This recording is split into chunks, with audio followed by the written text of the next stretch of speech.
AT&T, and tonight's rematch of last year's Classic between, again, the top two teams. Number one, undefeated Alabama, 14-0, and number two, Clemson. Both teams dispatching their semifinal opponents in dominant fashion to earn their way back to Tampa in this rematch for the championship.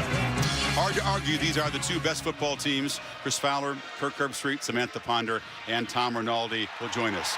Again, the sequel equal last year's Classics. The ingredients are certainly there. Plenty of subplots and also some fresh faces on both sides. Yeah, this is the game that I think a lot of people thought in August we had a chance to see. Clemson with Deshaun Watson coming back with a lot of good playmakers around him.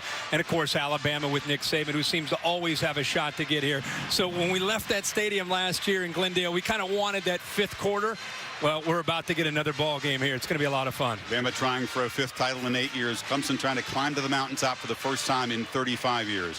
One of the new wrinkles, Lane Kiffin, who called the plays very successfully for the last 3 seasons, watching tonight in Boca Raton. He'll take over as FAU's head coach. Saban parting ways with Kiffin, bringing in Steve Sarkisian, who was going to call plays next season. But now Kirk, with a week to prepare, this veteran coach is going to guide this offense. Hasn't done it in a couple of years, call plays. Yeah, unprecedented to see him in this situation, how he handles it. It's one thing for the 8 or 9 days building up to it, but tonight, when there's peaks and valleys emotionally, how does he handle his young freshman quarterback, Jalen Hurts, who isn't coming off his best game? In fact, the entire offense struggled against Washington. So you're going to see them try to do some things that can settle the quarterback in. The biggest thing is get his playmakers on the outside involved early with some quick passes. Calvin Ridley here, or Darius Stewart, number 13. They've got to be able to get them the football. The other thing is be decisive in the quarterback run game. At times last week, Chris, he was sluggish and slow and deliberate. Tonight, he's got to be decisive, make quick decisions, and his best running is on the outside on the perimeter. And what's great compliment to that outside running game is Bo Scarborough in the middle. The physicality, what he was able to do last week against Washington, over 100 yards after contact. He'll have to be able to do that to take some of the pressure off of Jalen Hurts. But to me, this defense, that this offense is trying to go up against was Sarkisian, most aggressive, most attacking defense that maybe they've seen all year. So it's a tough challenge. The expressions on Bulwer and Wilkins' face say it all. The theme tonight was gimme shelter. Which quarterback's going to be yelling gimme shelter? Because these two defenses combined have 99 sacks. Deshaun Watson, we're used to seeing his calm and his composure in these big game situations. Against the Tide last year, he shredded Saban's defense. Threw for 405, ran for 73, was brilliant in defeat.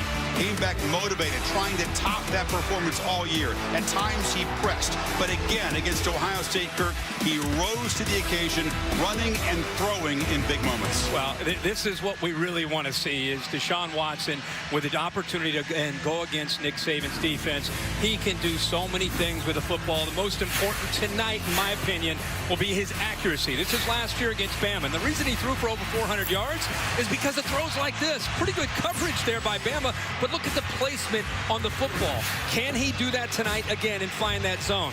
This is the other aspect that drove Alabama crazy, his ability to improvise.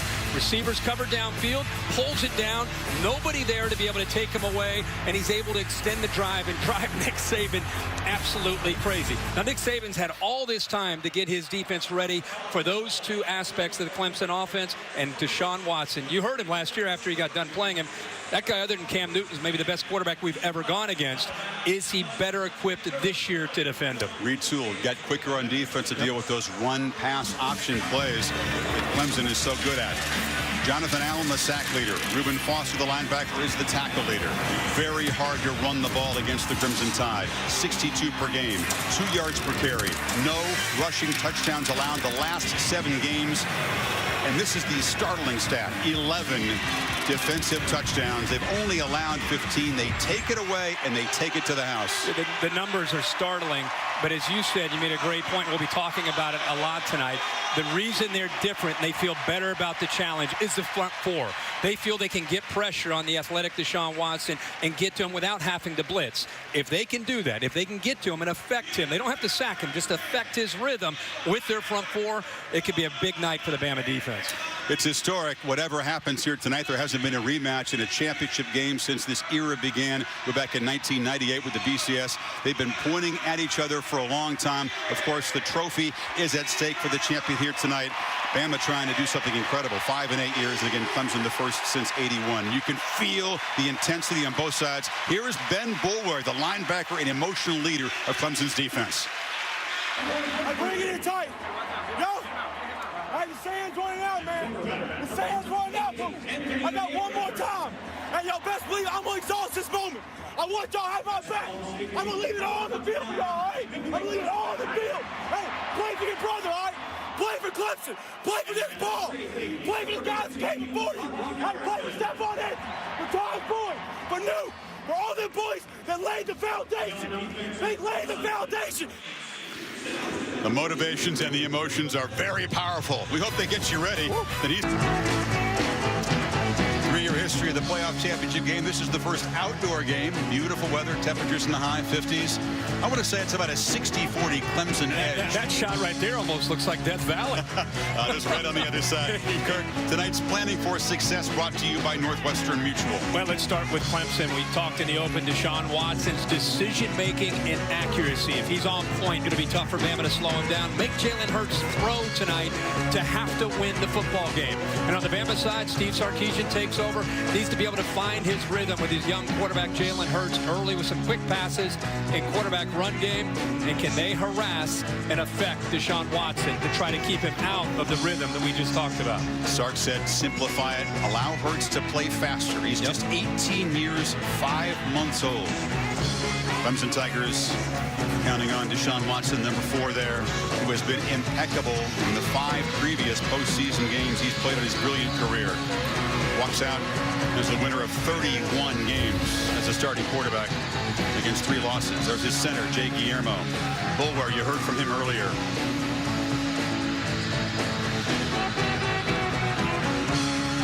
Tigers, as they were last year, about a touchdown underdog, but they thrive in that role. Big, bad Bama. Win streak at 26. Always supremely confident. Those defenders, perhaps, Kirk, a little less business-like than we've seen in the past. They are keyed up to get after Deshaun Watson.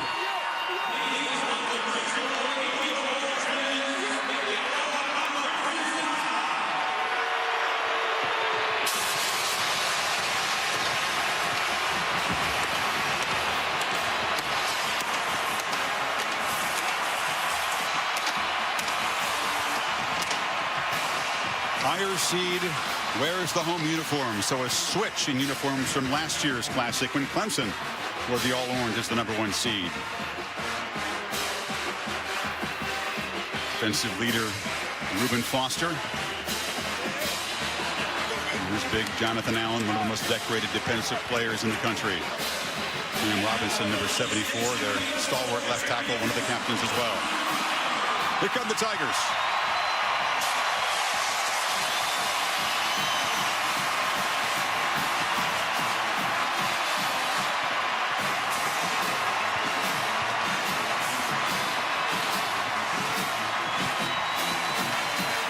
Is this the team that could beat Alabama? Dabo Swinney told me he thinks Clemson is the only team that can dethrone the Crimson Tide, and he felt very comfortable about his chances tonight. This has been the Nissan pre-game rush, and now to public address announcer John Magrino.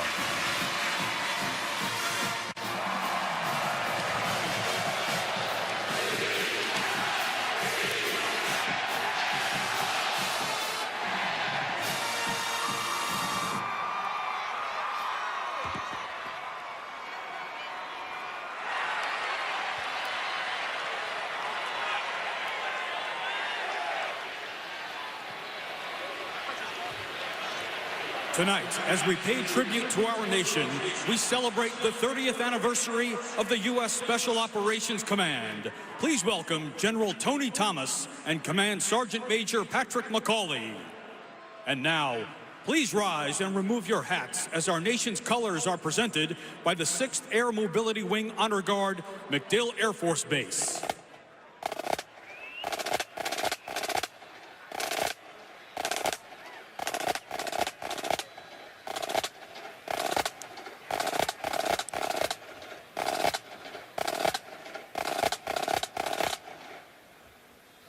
here to perform our national anthem, accompanied by Challenger the Eagle and a flyover from the 1st Special Operations Wing, Hurlburt Field, Florida. Please welcome Capitol Records Nashville recording artists, Little Big Town. Oh, say, can you see by the dawn's early light what so proudly we hailed at the twilight's last gleaming, whose broad stripes and bright stars through the perilous fight o'er the ramparts we watched were so gallantly streaming, and the rockets' red glare, the bombs bursting in air, gave proof through the night that our flag was still there. Oh, say does that star-spangled banner yet wave o'er the land of the free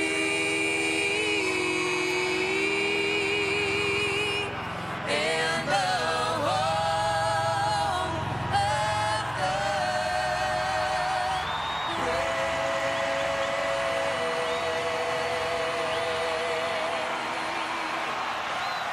Thank you, Little Big Town. The 6th Air Mobility Wing Honor Guard, MacDill Air Force Base, Challenger the Eagle, the 1st Special Operations Wing, Hurlburt Field, and our distinguished guests.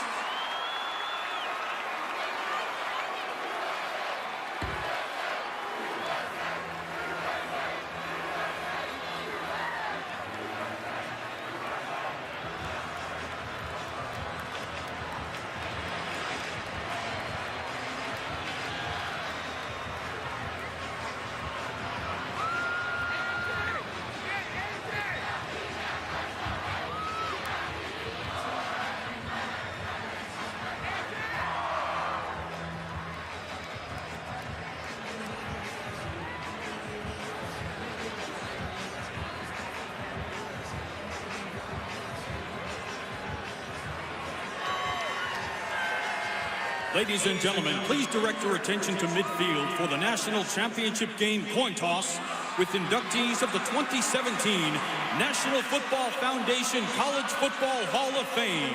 Representing the University of Tennessee, Peyton Manning.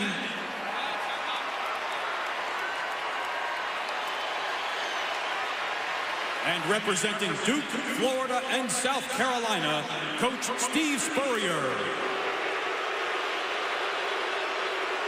Tonight's referee, Mike DeFee.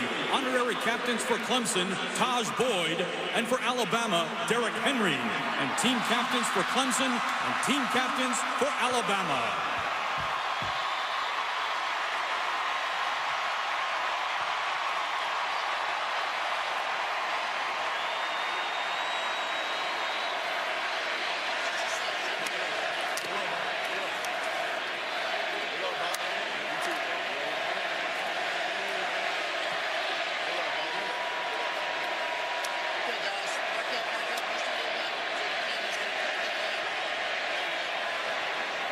All right, gentlemen, congratulations and welcome to the 2017 College Football Playoff National Championship. Back-to-back appearances by both teams, extremely impressive. My name's Mike DeFee. I'm your referee today from the Big 12 Conference. This is Robert Richardson. He's your umpire. Here's our coin tonight. This is heads, and this is tails. Clemson, you've been designated to call the toss tonight. What's your call? Heads. Heads is his call. It is heads. You want the toss. You are the third. You want the football. Which end do you want to kick from? You want to kick it this way? You put your back to that goal. Your back to this goal. Clemson being called before the action of the second half. Alabama will receive. So Clemson wins the toss and defers. Alabama will get the football to begin this championship game rematch. Alabama graduate, former national champion wide receiver and special teamer Dabo Swinney tries to beat his old school tonight. Samantha? Well, Coach, you've talked about how big of a challenge Bama's front seven is. So what's the biggest indicator to you that your offensive line can be successful against them tonight? Well, our past success. I mean, you know, we're 27-1 in our last 28. They're 28-1 or whatever. You know, we've played a lot of big teams, a lot of great teams. So we practice against good players. They're a great front. We got a great front. It's going to be a few plays, a few inches. Looking forward to it. Thanks, Coach. Tom Rinaldi, take it away. Sam, thank you very much. Nick, a true freshman quarterback and a new offensive coordinator. What do you need to see from them to have success tonight? Look, we have a good plan. We practiced it all week. It's time to go execute it. And it doesn't matter about all that because we've had a good week of work, and I think we're ready to go. Appreciate the time. Go get it. All right, thanks. Chris? All right, Tom, thank you. There's Sarkisian trying to exude calm in what must be an anxious moment and his 18-year-old quarterback. This is electric. A lot of fun. A fitting climax for this football season. The two best teams have muscled their way to Tampa. And someone's going to be kissing that trophy within the next 4 hours.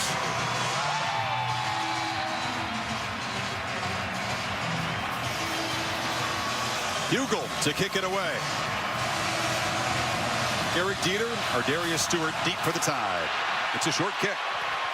And Stewart from the 12. And not escape. Drop at the 25. And now we will see Jalen Hurts become just the second true freshman to win a national title. Big, strong guy, dual threat, extremely calm. Yeah, you can see at 6'2", 209 pounds. He is thick, and he'll run the football tonight. When he does run the ball, he's like a tailback. They'll try to get him involved in the running game, more than likely out on the edges. Or again, he complements the more physical Bo Scarborough between the tackles. A year ago, he was the scout team quarterback simulating Deshaun Watson. Remember, they've got to get Darius Stewart and Calvin Ridley involved early with some quick throws. It's a pass batted down on the very first play as Christian Wilkins got into that throwing lane. See, the thing is, Brent Venables knows that they have a true freshman quarterback, and you talk to anybody, what are you going to do with a young quarterback in this kind of atmosphere? Quick throws, try to get him to settle in. Brent Venables knows that. He's got his defensive lineman ready, aware. Wilkins goes up, knocks it down the quick throw. Clemson defensive line so good at getting the hands up, deflecting passes tonight. There's a second down handoff to Bo Scarborough, the young back who ran right through Washington. But Cleveland Farrell, who ate the Buckeyes alive in the semifinal, makes the stop. Farrell is just picking up, as you said, where he left off against Ohio State. A lot of pressure, and they will attack this offensive line and this young quarterback until they prove that they can make him pay for it. They are determined to make Jalen Hurts throw the ball to win the game tonight. So they're loading up at the line of scrimmage. Not in his comfort zone on 3rd and 11. Quick throw near side. Calvin Ridley collects it in traffic. Very little running room as Ryan Carter, the corner, shut him down, and the Tide go 3 and out. Now the streak continues for this Alabama offense against ranked opponents. They have struggled on opening drives. This is now the 7th ranked opponent that they've gone up against. They've only had 3 first downs in those situations. In the last 2 games against Florida and Washington, 3 and outs. And now Clemson are 3 and out. So J.K. Scott, the fine junior punter, is on, trying to boot it deep and prevent Clemson and Artavis Scott from creating good field position for Deshaun's first possession.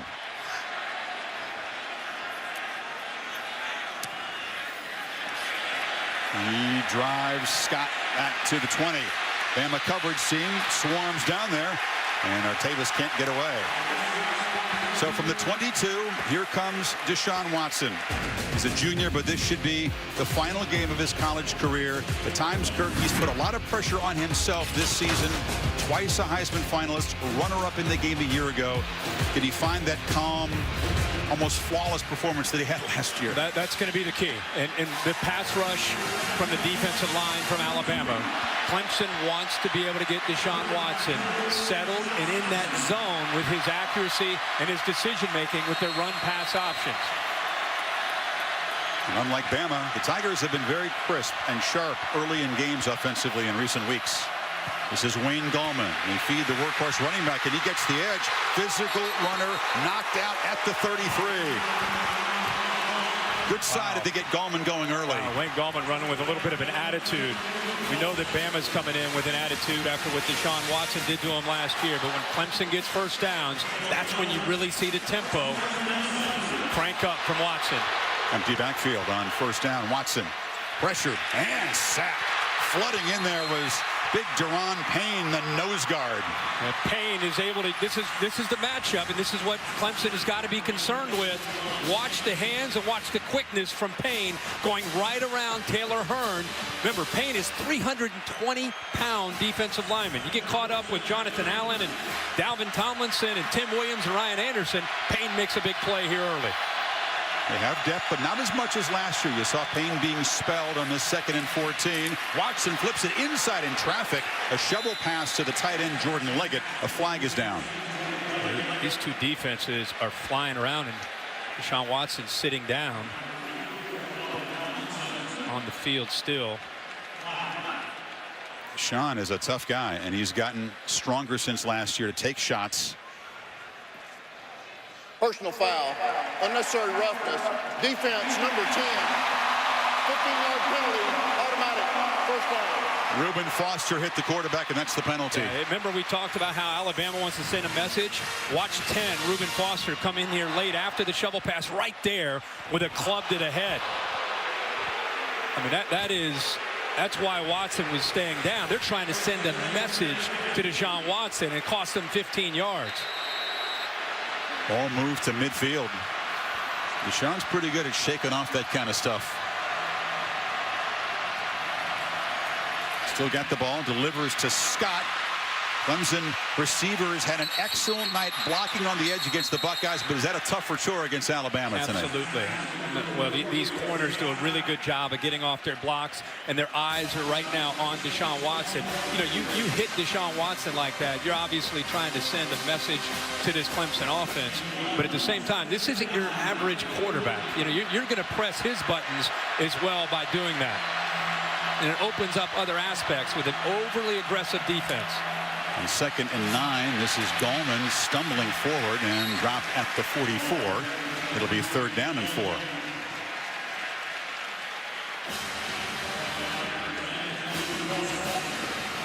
Tigers don't sub, so the Tide can't either on defense. Very efficient in 3rd down. 3rd and 4 with his ability to run gives him the option of both running and passing here, depending on what Alabama shows him. Tide rush 5, complete.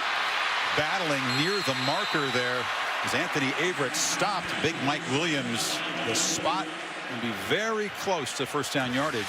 Everett makes a heck of a play. The scouting report says that Clemson in these 3rd and shorts, they're going to go to the quick slant. He breaks on that ball, anticipating the slant, and is able to keep Mike Williams short of the first down by about a half a yard. Averett giving away about 35, 40 pounds in that matchup with the strength. Prevents the first down, 4th and very short, and the offense on the field at the 41. Puts Clemson in a very tough spot. Still in that shotgun against this defensive line, something that they pride themselves in. Got to hurry. And the play clock was at 1. They've gone for it now 25 times this season, if in fact they do run a 4th down play. Pretty good success rate. Yeah. The defensive line's different than all those other attempts. Excellent point. We'll take a break. 4th and 1 against Alabama all season long. Need about a half yard from the 41. After a timeout, let's see what he's got cooked up. Yeah, Dalvin Tomlinson, 54 in the middle, over 300 pounds. Deron Payne, who's already made a big play with some penetration at 320 pounds, right in the middle, anchoring that defensive line. 5 receivers, empty backfield. And now Gallman and Leggett motion in. Option. Gallman. Nothing. The Tide rise up, but even though Gallman fights hard, Tony Brown got there first, and the Tide defense forces turnover. Yeah, and Scott is blocking Fitzpatrick coming into the inside right here, and Brown's able to come to the outside. You also see Evans get a push back into the backfield. I mean, they were ready for this. They anticipated that the ball might go to the outside, and they were prepared and ready to make the play. You see 2 or 3 different Tide players ready to make a play. And how about Tony Brown, after everything he's been through throughout his career, coming up with a big stop? Tony Brown, better tell him sometimes Gallman doesn't get out on the first hit, though. He was celebrating, and Gallman was still fighting hard. It didn't wrap up. He just hit him.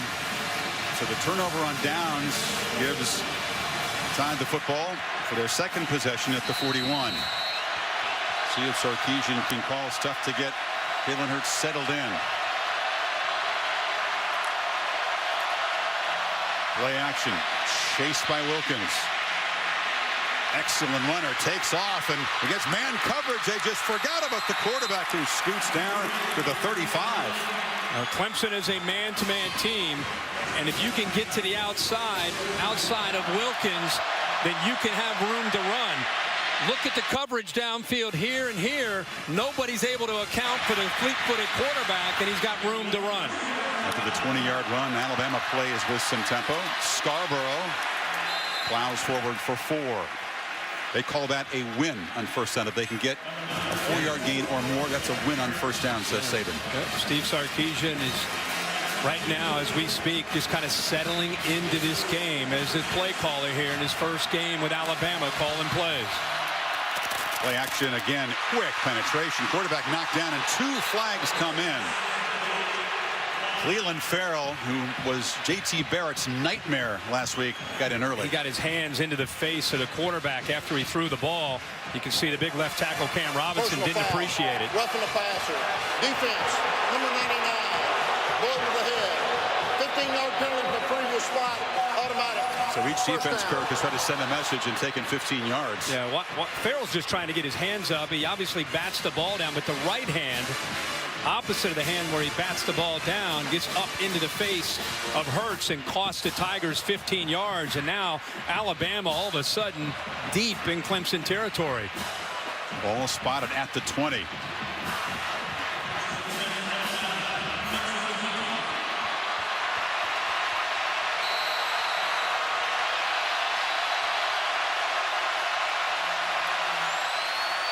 Flags come out. There were a couple men in motion when it was snapped, and this is not the CFL. No, this is part of, remember last week they struggled with some delay of games and a little bit of sloppiness in their execution. The tight end that time, O.J. Howard, wasn't able to get around and get set.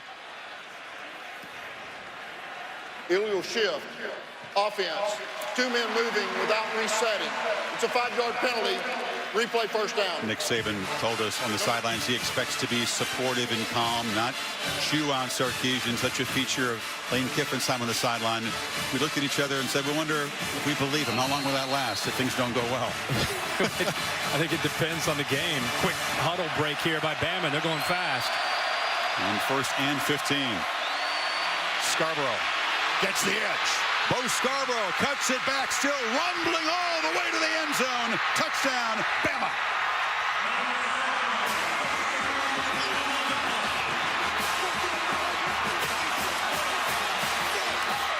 "25 yards to cap a 59-yard drive in less than a minute." Boy, what a great block by O.J. Howard to get him to the edge. Let's see if he extends before he touches to get down. He is in the end zone for a touchdown.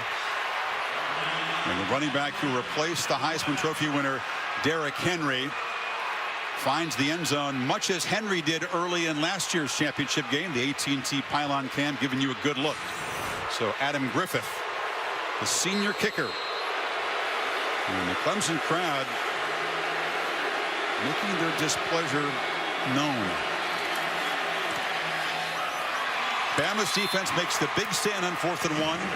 Exactly. 20-yard run by Hurts. The 15-yard penalty on Farrell sets this up. Watch Howard come around here. O.J. Howard, 88.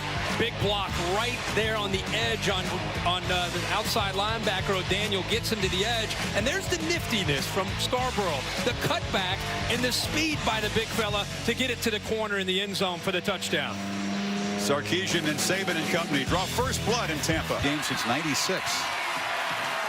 Tie breakout on top, 7-0. Scoring drive set up by a 4th and 1 defensive stop. And the powerful Alabama running game.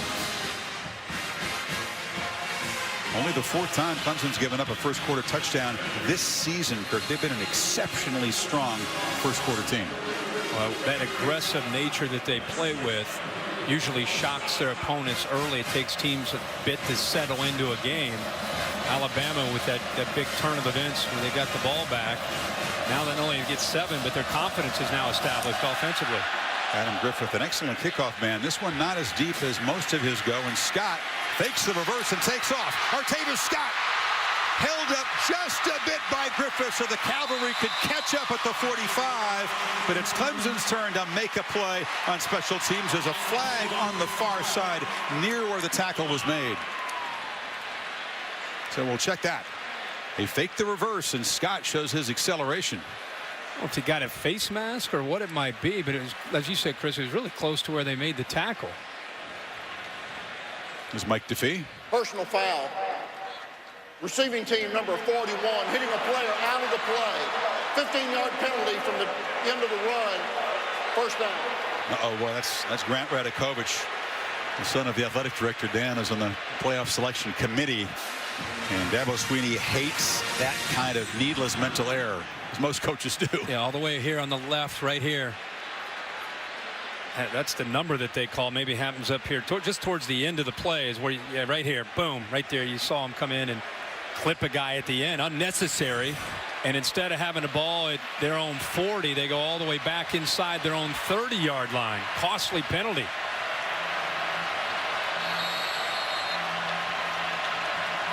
Second personal foul on the Tigers already tonight. Scott, jet sweep, strung out, and he's dropped for a loss. And the Tide defense flowing in there. That's the top tackler, Reuben Foster. Yeah, you get the ball to the outside on this offense. I mean, that's part of who they are, and it's what Alabama's really worked hard to take away from Clemson, because when they get the perimeter running going, along with Deshaun Watson, it sets up their vertical pass game. They're going to have some success throwing downfield to get this Bama defense to back up. Watson across the middle, and that's Leggett. He's 4 for 4, Kirk, but all very short passes. Yeah, it's been very conservative here early. Again, it's just part of trying to get him, even though he is a guy who's played a ton of football, he knows this offense as well as the coaches do. It was funny when we were talking with Tony Elliott and Jeff Scott, the co-offensive coordinators. They said he's essentially an offensive coordinator that happens to be playing quarterback. He is brilliant when it comes to this offense and what they put on his shoulders on virtually every play. Different from day one at being able to process things. And 3rd and 2, delivers a strike. Williams takes a hard hit, but they'll move the 6 to the 43. There's that quick slant again. 3rd down in that kind of 3 to 5, 3 to 6 range. You know it's coming, but Mike Williams, it's 6'3" and 225 pounds. You have to respect the potential of him getting downfield, and so he's able to get into the inside. He got hit in the head there, it looked like, a little bit late. That's why he's slow to get up and had to go off the field. Gallman cuts it back. This is a very hard-hitting first 7.5 minutes by both defenses. This is the nickelback again, who's been involved early in this game. Watch him here come in late with a big hit to the head. And that is helmet to helmet from Tony Brown. Lowers the boom on Mike Williams.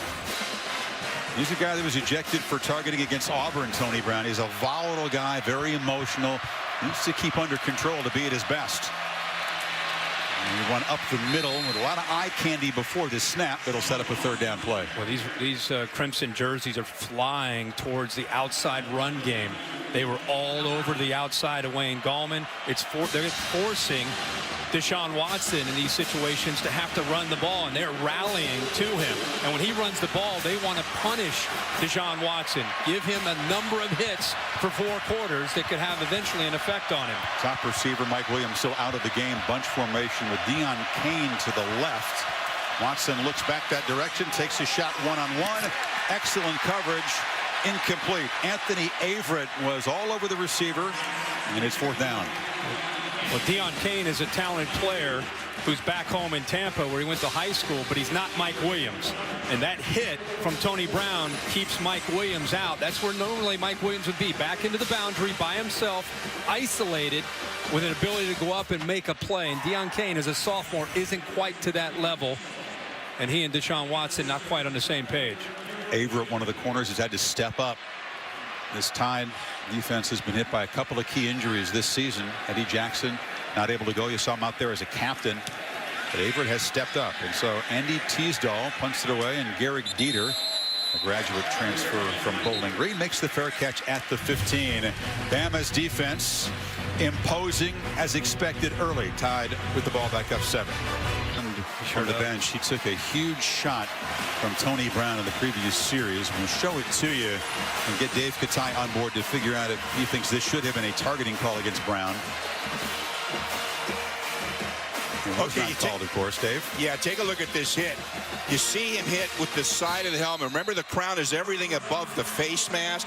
The last minute, he turns his face and hits him with the side. This is really, really close, but he's not defenseless, therefore he's got to hit with the crown. So you agree with the no targeting call. Williams, a good sign, at least up on his feet, watching to see if the Tiger defense can get a stop. And he feeds Scarborough and breaks the tackle briefly, a short gain. That is a big storyline to me in this game. It's something we'll keep a close eye on, beyond whether it was a targeting call or not. Last year, he injured in the first game, broke his neck, missed the entire run to this national championship game. Has had a huge year this year. Many people feel the top receiver in the country. Hurts flips it to Scarborough in the flat, and the big fella rumbles across the 25 before Tankersley stopped him. It'll be 3rd and a yard. And just to finish the thought there, if you potentially take him out of that lineup, they rely on him so much. So we'll obviously keep you posted. Sam Ponders down on that Clemson sideline. I don't see him holding his helmet. No. Not a good sign. No. It's a big 3rd down here. Tide need a yard.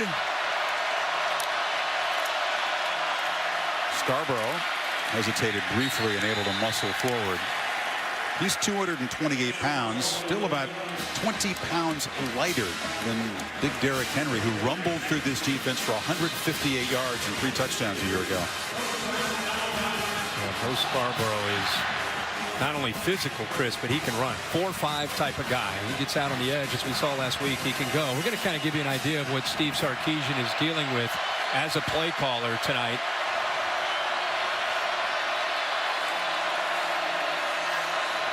Two different tight ends come in motion.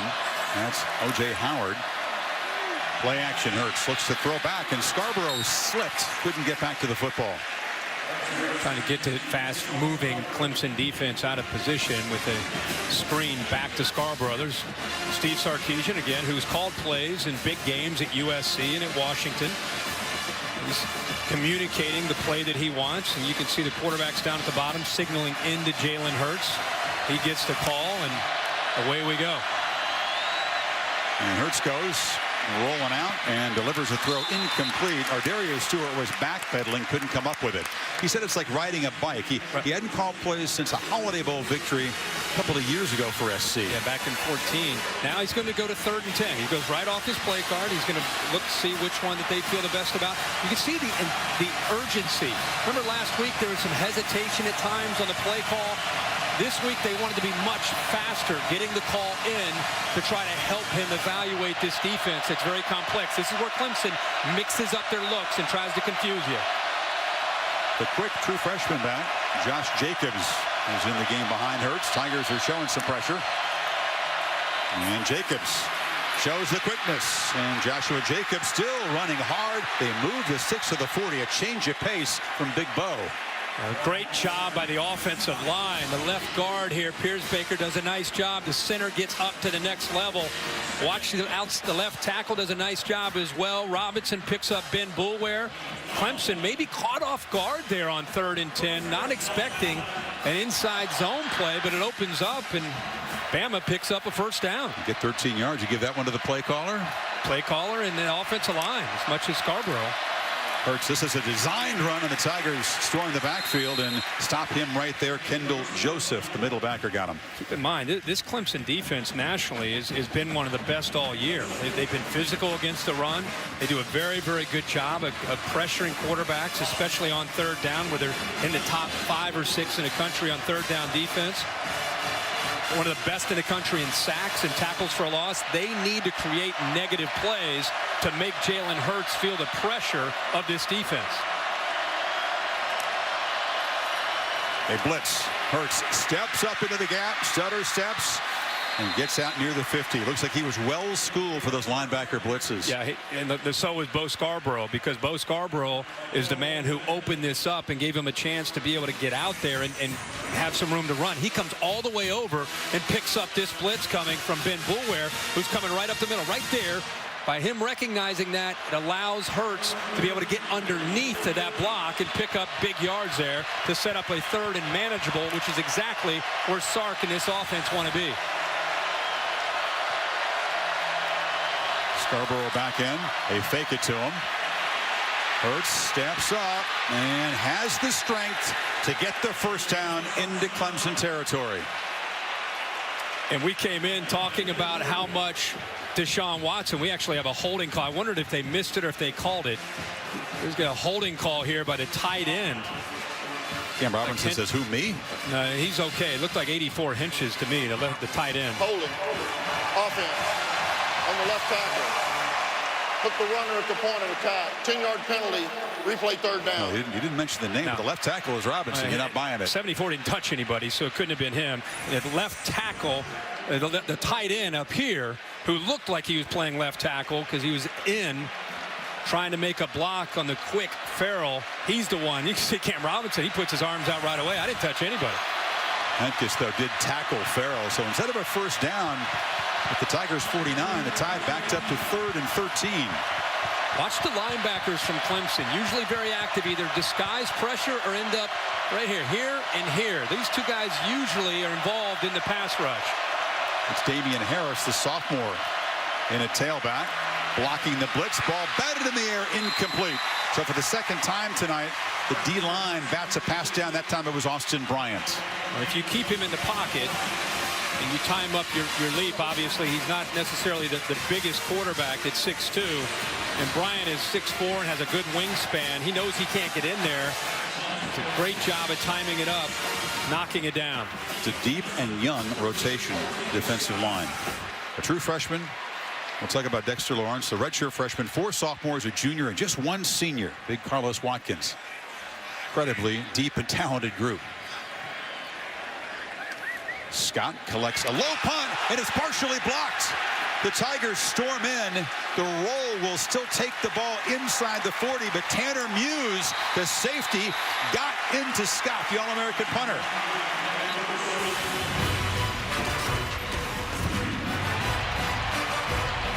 Excellent extension.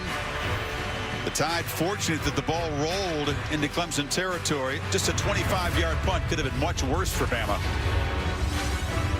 The latest on the status of the top receiver for the Tigers, Mike Williams. The latest is good news for the Tigers. Mike Williams given the all clear from the athletic training staff. They asked him a few questions when he came off, but then really didn't receive any medical attention after that, despite the fact he's in some pain. You can see why there. He's taken some huge hits already early in this game, but ended up smiling at the end of that drive. He seems like he's good to go.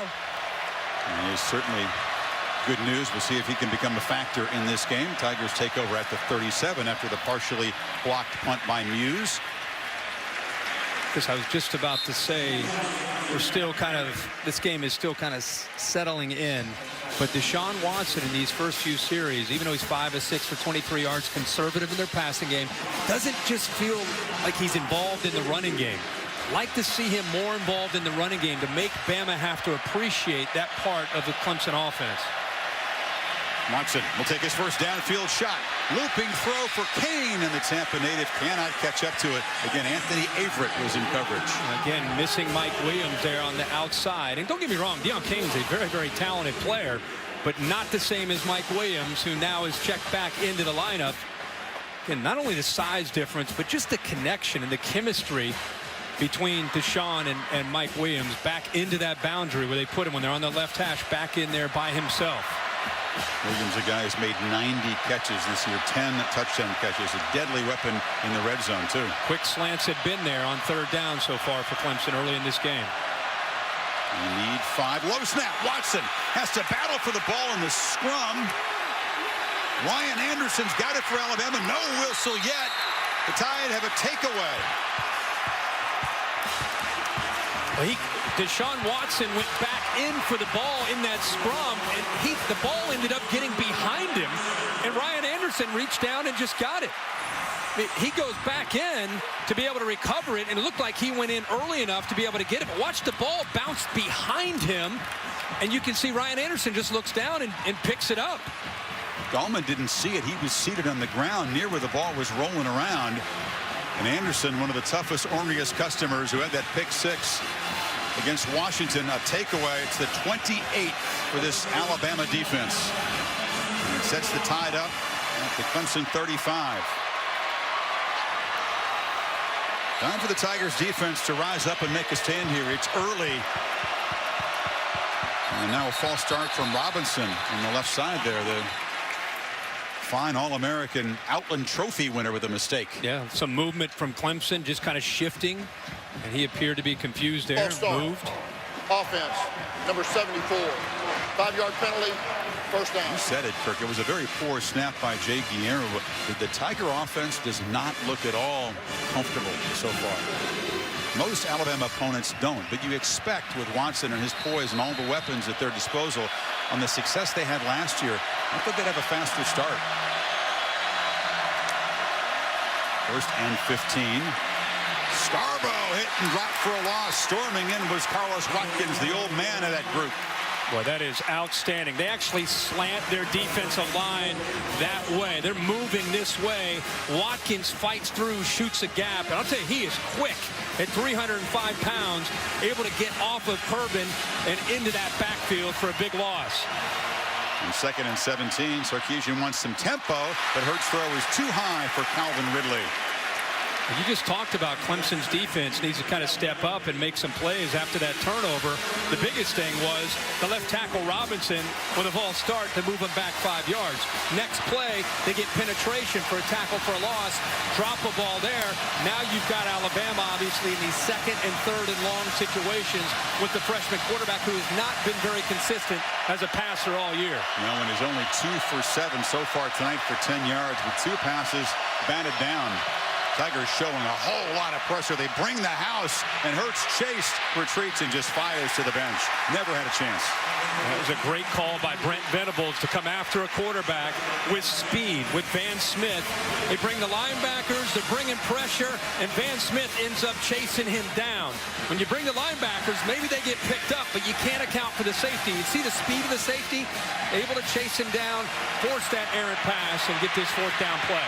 After the takeaway, they go backwards, and now Scott, who was very slow in his get-off. It took 2.3 seconds last time when Muse got in there and got a piece of it.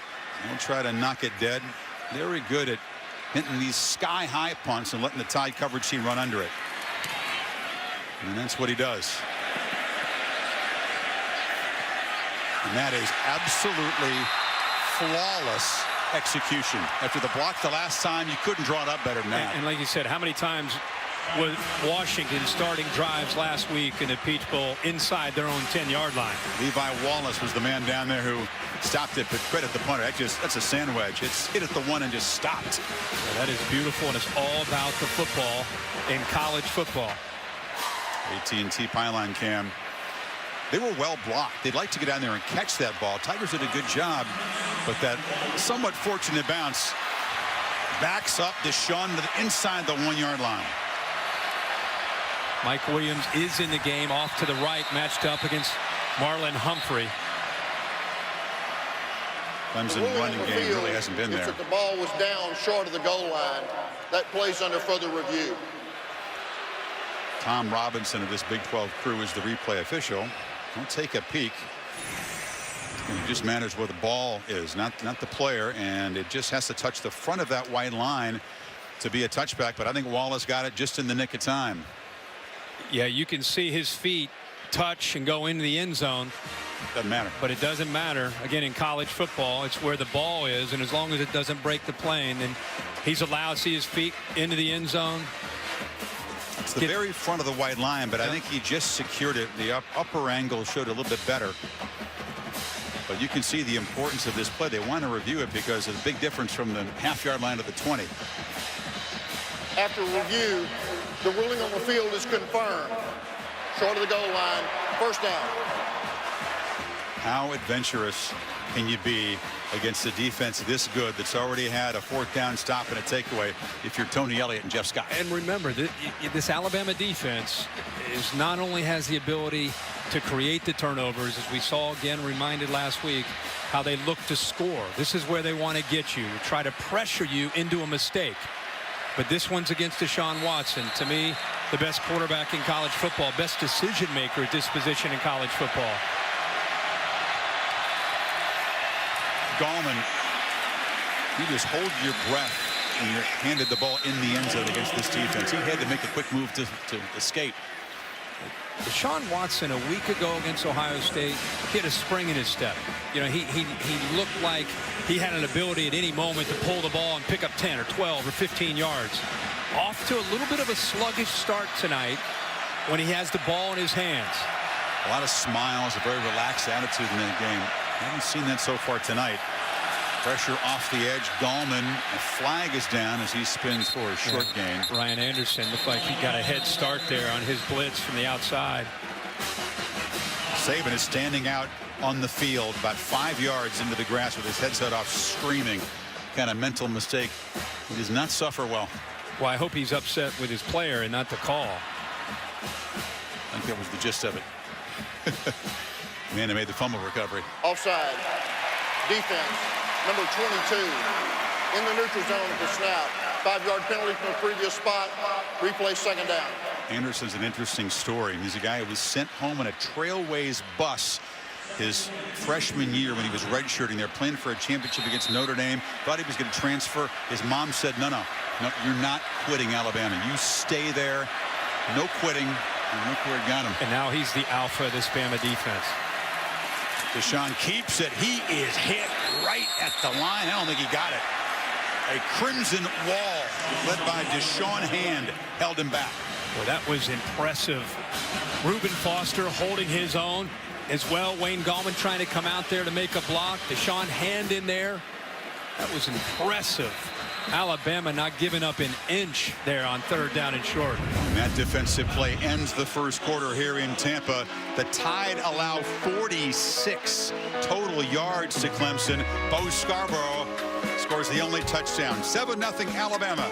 Back after these messages. You're watching the College Football Playoff National Championship presented by AT&T. Awaits. Will it be a 5th in 8 years for Alabama, a 6th for Saban, or a 1st in 35 years for Clemson?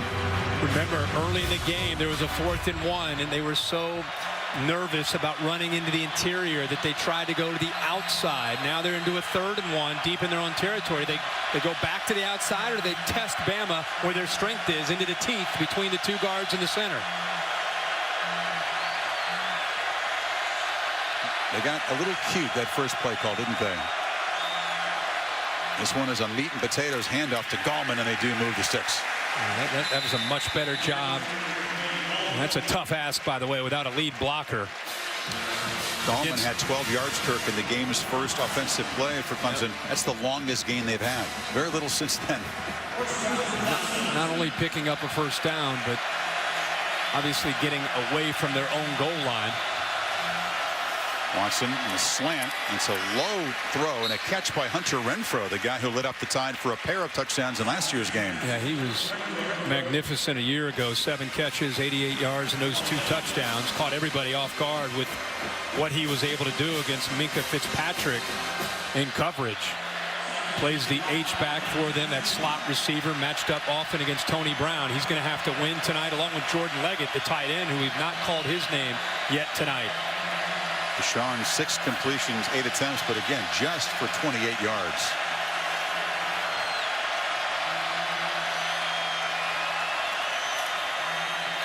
Jet sweep again. Gallman takes the handoff, and that works for a first down. You get the outside running game going, and you pick up a first down, and that's right into the wheelhouse of what Clemson wants to do. Mix in a little bit of run game from Deshaun Watson with that. Then your play action passing game. It all fits together for the Clemson offense. Deshaun runs into heavy traffic, and he's dropped. Clemson this year, when they want a big play crew, they've had to go to the passing game. Very few chunk plays running the ball. Watch here how hesitant he is about pulling out to run the ball. No, he's going to wait because it's a draw and you want to let it clear, but he doesn't have that same eagerness to want to run the football right now into that front 4. Remember, all we've heard, I feel like a little bit here early, a little rattled. All we've heard about for the last 8 or 9 days is that defensive line against Deshaun Watson.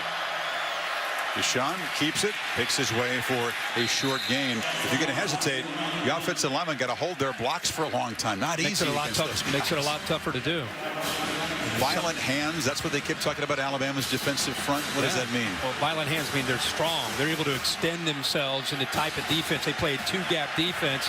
They can extend themselves away from the offensive lineman, peek into that backfield. Meanwhile, the linebackers are attacking downhill into the backfield. So those counters and quarterback draws are tough. They crowd the line on 3rd and 8. What they saw, the reason he hesitates, he looks over, man-to-man coverage from Alabama. Now they back out of it. You got to hurry. And they call a timeout. They tried to outthink the defense there, but it was going to be a delay of game. And a good job by Jeremy Pruitt. He recognized that Clemson was going to go to a check, so that Alabama defense is trained to look over. Jeremy Pruitt makes the check with them, gets out of the blitz. And it's so rare to see Deshaun Watson out of his comfort zone, but he has been so far tonight. Access shows you how the brand new sod field was rolled out here at the Outback Bowl game between Florida and Iowa. It's all taken down and then replaced. Only between the sidelines. The bench area is the old sod, freshly painted. The first outdoor championship game in this playoff era. 3rd and 9 for Clemson. And there is Williams, still looking to get involved into that big shot. Knocked him out earlier briefly in the first quarter.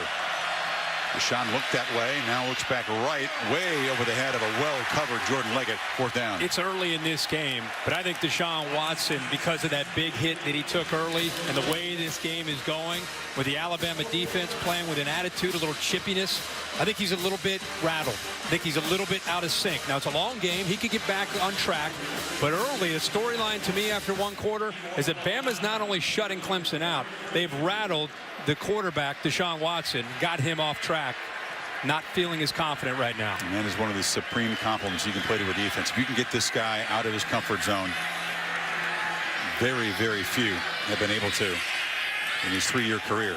Teasdall, rugby-style punt, boots it low, scoots along the ground, and Eric Dieter gives it room, and it'll roll dead at the 26-yard line. So Alabama continues a dominant defensive performance. Back to work up a moot point. Then he would be considered the greatest Alabama coach, perhaps the most accomplished college football coach ever, before Saban began to mount these national titles and now can catch him tonight with number 6.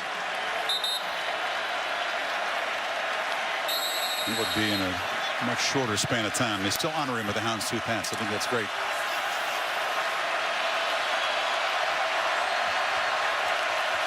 Darius Stewart comes in motion. Wide receiver takes the handoff and is free. Out near midfield, a very strong and ornery player Ball came loose late out of bounds. Van Smith forced him, but it's a first down in Tigers territory. He's going to come to the left and watch how he stretches it and then cuts back. Picks up a couple great blocks on the outside by Forrestal and O.J. Howard. But by getting wide and then finding that seam and getting upfield with acceleration is nice.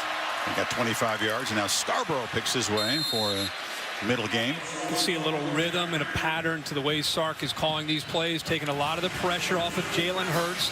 So far, 2 of 8. Passing game has not been much of a factor for Bama.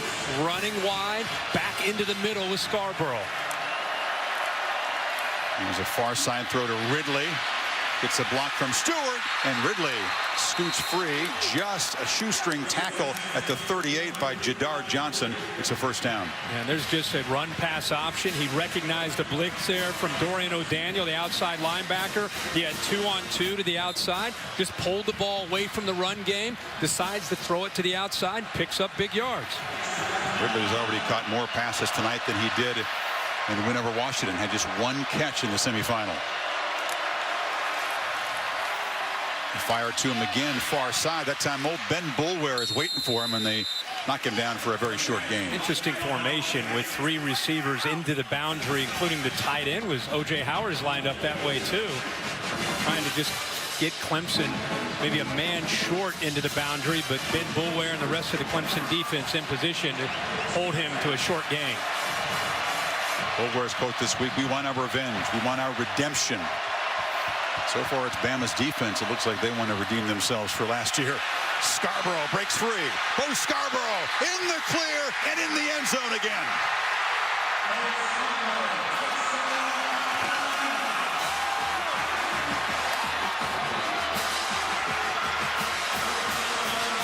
"37 yards, pure power football." An impressive blocking on the left side by Cam Robinson. Ross Pierce-Baker also with a big block on Ben Boulware. How about Ridley, the receiver, downfield with a big block? Entire left side does their job, and Scarborough is dangerous right now with a healthy knee when you give him room to run.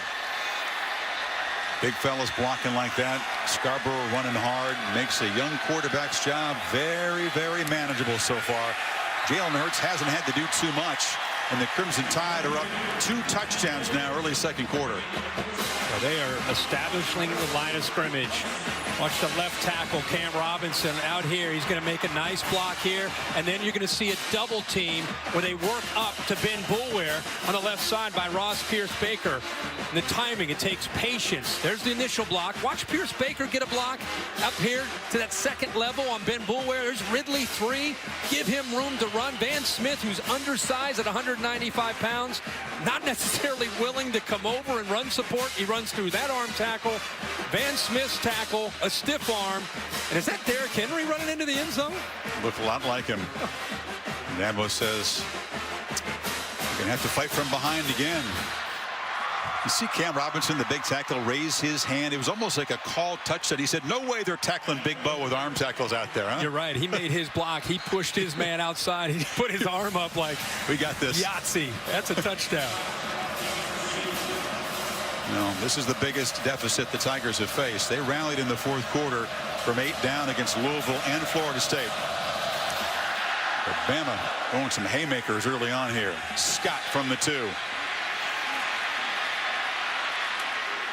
Out across the 25-yard line. And now, Kirk, we're going to see if Deshaun Watson can settle down, can find that usual calm and poise and execution. Yeah, we went to a break showing them the last time they had the ball. It's just out of character. We're not used to seeing Deshaun Watson out of phase, not feeling comfortable, not having that smile.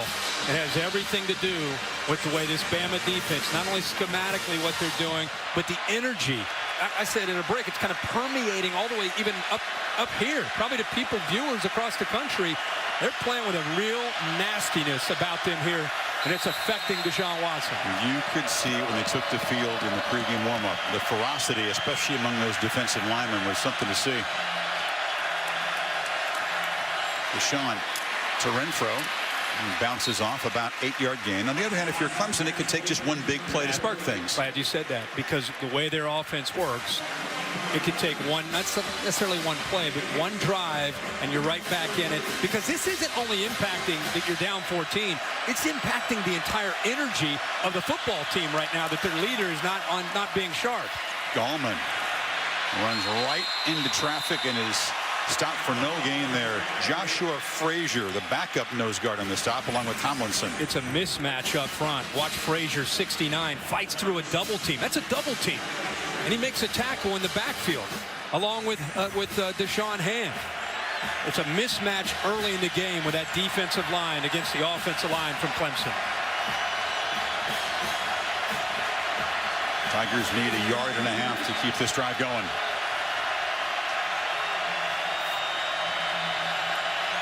Watson immediately pressured, fires low, and Renfro went down. No signal. Even if he caught it, it's not a first down.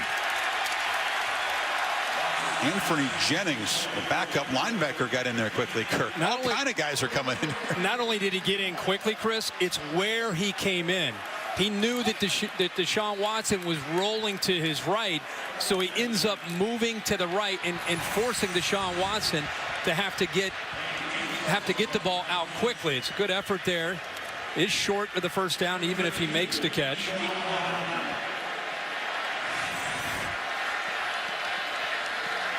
Teasdall. And Dieter, who's taken over his punt return duties, the full-time guy. Very reliable, steady dude. Just back there, makes the fair catch at the 35-yard line. And Clemson down 2 touchdowns. Needs their defense to step up and make a stand. Earning your picking up the tab for 1,000 students from each school at the championship game, so these fans can root on their teams. A little grim for the folks in orange and blue so far. When we talked in the open about make Jalen Hurts have to throw to win, he has 19 yards passing. It's been all the run game. They feed Damian Harris, who spells Scarborough, and the sophomore from Richmond, Kentucky, knocked down. So much focus on Sarkisian and the play calling and how would Hurts respond coming off that 57-yard pass game in the semifinal. Hadn't been a factor at all. 14 runs so far and 10 passes, but as I said, it's been all the run game. But it's been the variety of formations, the runs to the outside, the runs to the inside, controlling the line of scrimmage. It's been a mixed bag, and that's why they've been effective.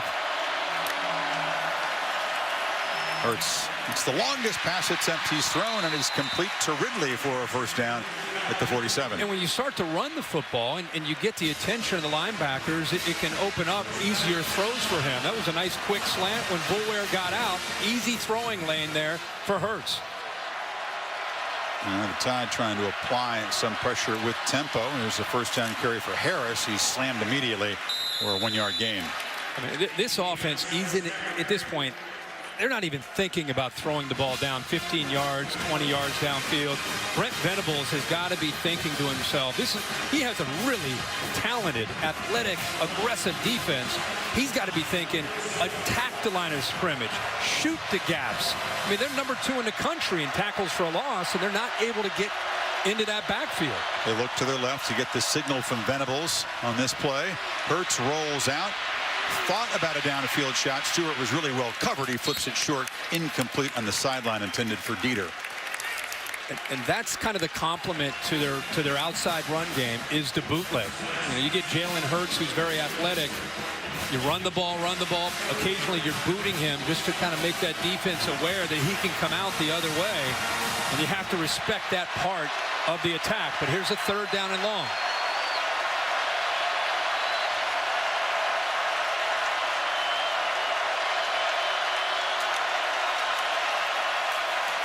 Batted at the line, incomplete. They were hoping they could get a hand on the football and then get lucky with the carom.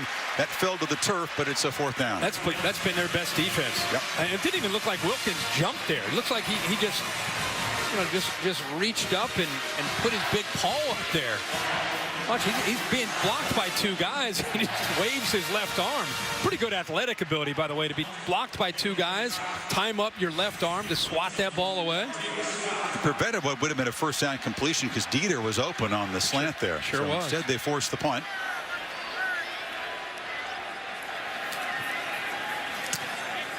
And Scott to Scott continues. This time J.K. boots it out of bounds. And again, Clemson will be pinned back as Deshaun Watson tries to get big Mike Williams and his weapons engaged here, still being shut out. Well, this is what we've seen so far. It started with a big hit from this Alabama defense. They have gotten to Deshaun Watson the entire game, kind of rattled him, in my opinion. He's hesitant to run the ball. It's a combination of not feeling confident and Bama being determined to stop him from running and being much faster this year in their front four than where they were a year ago, where he ran for 73 yards. He threw for over 405 yards with 4 touchdown passes. This is Gallman on the edge. Just one Clemson play of 10+ yards. Tom, what's the message being delivered on the Bama sidelines? Chris, after that last defensive series, Jonathan Allen, one of the leaders, gathering those in the front around him along with Dalvin Thomas and saying pressure and aggression, pressure and aggression. What did I tell you all night long? No let up on number 4. That's been the successful recipe so far, Chris. Tom, thank you. Allen out at the moment as Watson flips it high, and Deion Kane's free. Kane with great speed to midfield. And the Tampa native makes Clemson's first big play of the night down inside the Tide 40. They got the linebacker Foster out, opens up some movement and ability to get out into the open field by Deion Kane, but it was blitzing linebackers. Evans got blitzed, was out of the way. Reuben Foster goes in motion. Wayne Gallman opens up a big game. And now Watson loops it for Kane downfield again. A one-on-one battle. No flag. Sweeney incredulous at the non-call. Averett in coverage again. Dabo Sweeney fired up. Deshaun Watson does a really good job of putting the ball up in the air. I think Alabama's saying maybe it's offensive pass interference. Kane, as he was falling, did appear to put the arm around Averett, perhaps preventing an interception. I don't see. Both these guys are kind of jostling for position. It's a good no call, in my opinion, from the officials. Watson, slant, incomplete. Meanwhile, Deion Kane, the journey back from the embarrassment, Kirk, of being sent home from the playoff a year ago. And I asked Dabo, who do you want to have a big night? Who would you feel great for among the so many guys? He said number 8, because of what he's been through. Made it very, very tough on him to earn his way back in the team. Yeah, suspended right before the Oklahoma game in that semifinal. Missed the game there in Miami. Missed the championship game. But since then, has done everything that's been asked of him, and that's why his head coach would love to see him do well. 5 receiver look on 3rd and 10. Tide rush 4. Watson has time. Delivers over the middle. Leggett. And Jordan Leggett with a catch down inside the 15. And now Deshaun starting to look more like himself. Well, when Alabama goes to the safety look where they have their safeties going deep, you got to be able to split them.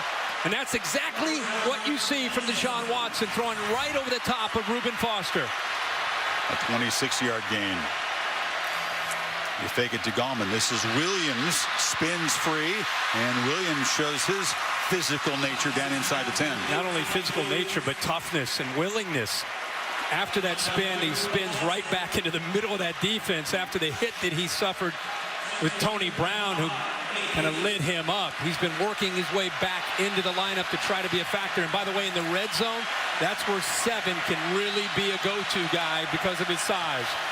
And this red zone appearance down 14 feels enormous for the Tigers. Ray McLeod comes in motion. Watson bobbled the snap, but gets the edge and scores.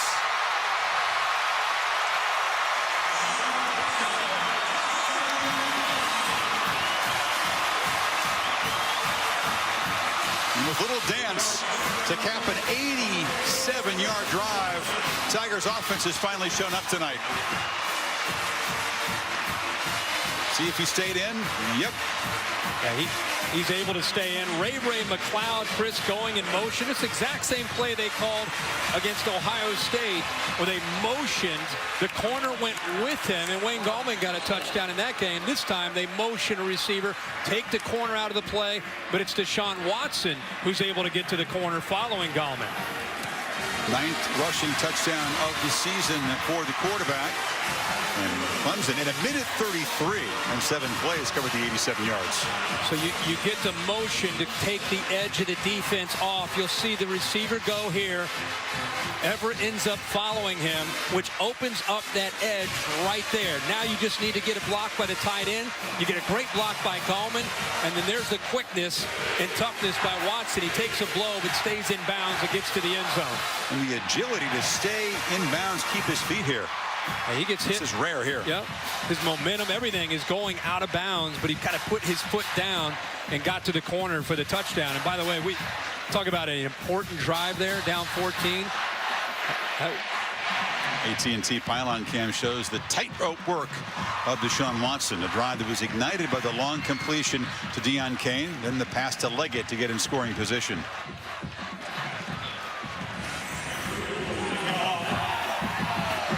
So you have the screen to try to slow down the speed and the blitzing nature and aggressiveness of Alabama where they hit Kane. Third down, you have two safeties that are wide, opens up the middle of the field, and what a great throw by Deshaun Watson to the big tight end Leggett, and then the speed of Watson to get into the end zone. Hugo with a directional kick. It's very short, and he's taken on one of the up men there.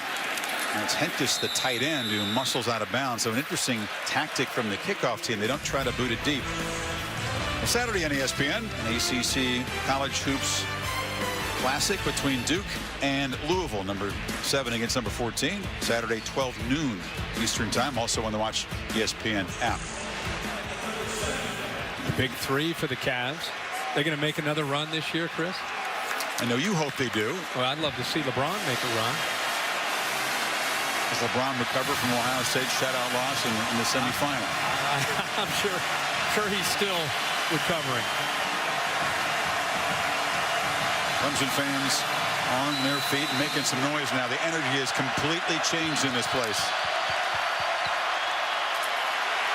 Hurts still got it. Excellent fake. I think the Tigers thought that Scarborough had the ball. It's a great read. It's his own read. He's reading Christian Wilkins, who obviously collapses down.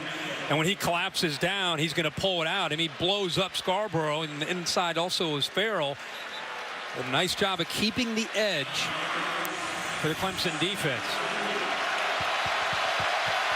Hurts has run it for 30 yards, which puts him over 900 yards on the season. Now looks to throw to Ridley, far side. Ridley escapes. And knocked down at the 45-yard line by Johnson. Throwing in rhythm. Nice job with soft coverage to his left. He sees it before the snap. Throws in rhythm and timing to the fleet-footed Calvin Ridley. Just like that, across the 50. Scarborough picks his way. Think about Hurts' rushing yards, Kirk. He has more rushing yards this season as a true freshman than all of Nick Saban's previous quarterbacks at Alabama combined. Think about embracing a different style of offense. Think about that. Yeah, had 4 100-yard rushing games coming into tonight. This is Ridley, who dropped it.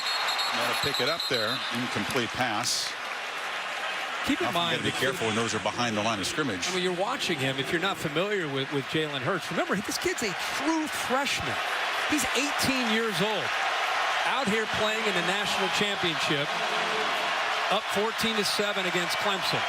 We've seen, what, one true freshman quarterback ever do that. Jamel Holloway. Jamel Holloway back in Oklahoma. He's a little bit younger than Jamel is at the time Holloway won the championship. He's only turned 18 in August. We need 5 on this third down.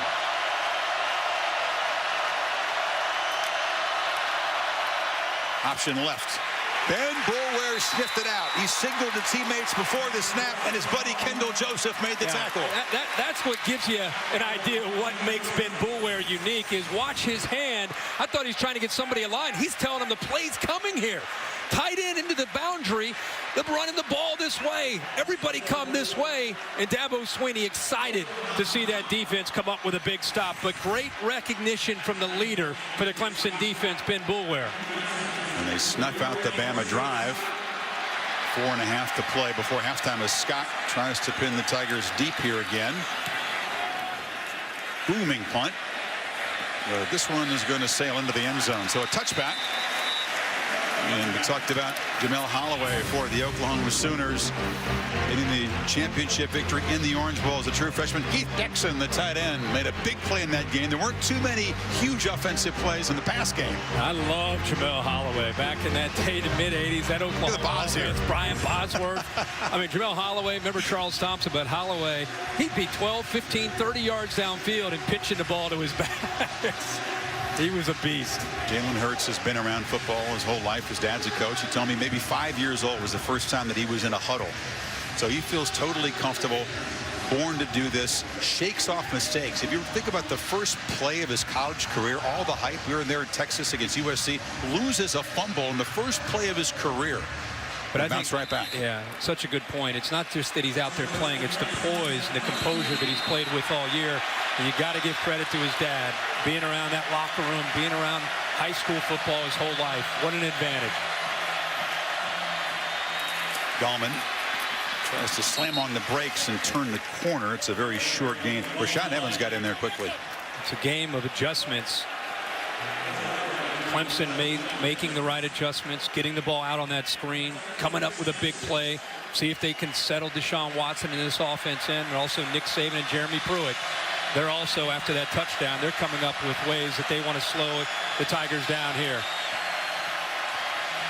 From the pocket, Williams makes the catch. And big Mike Williams is back mentally and back in this game, moves it to the 45.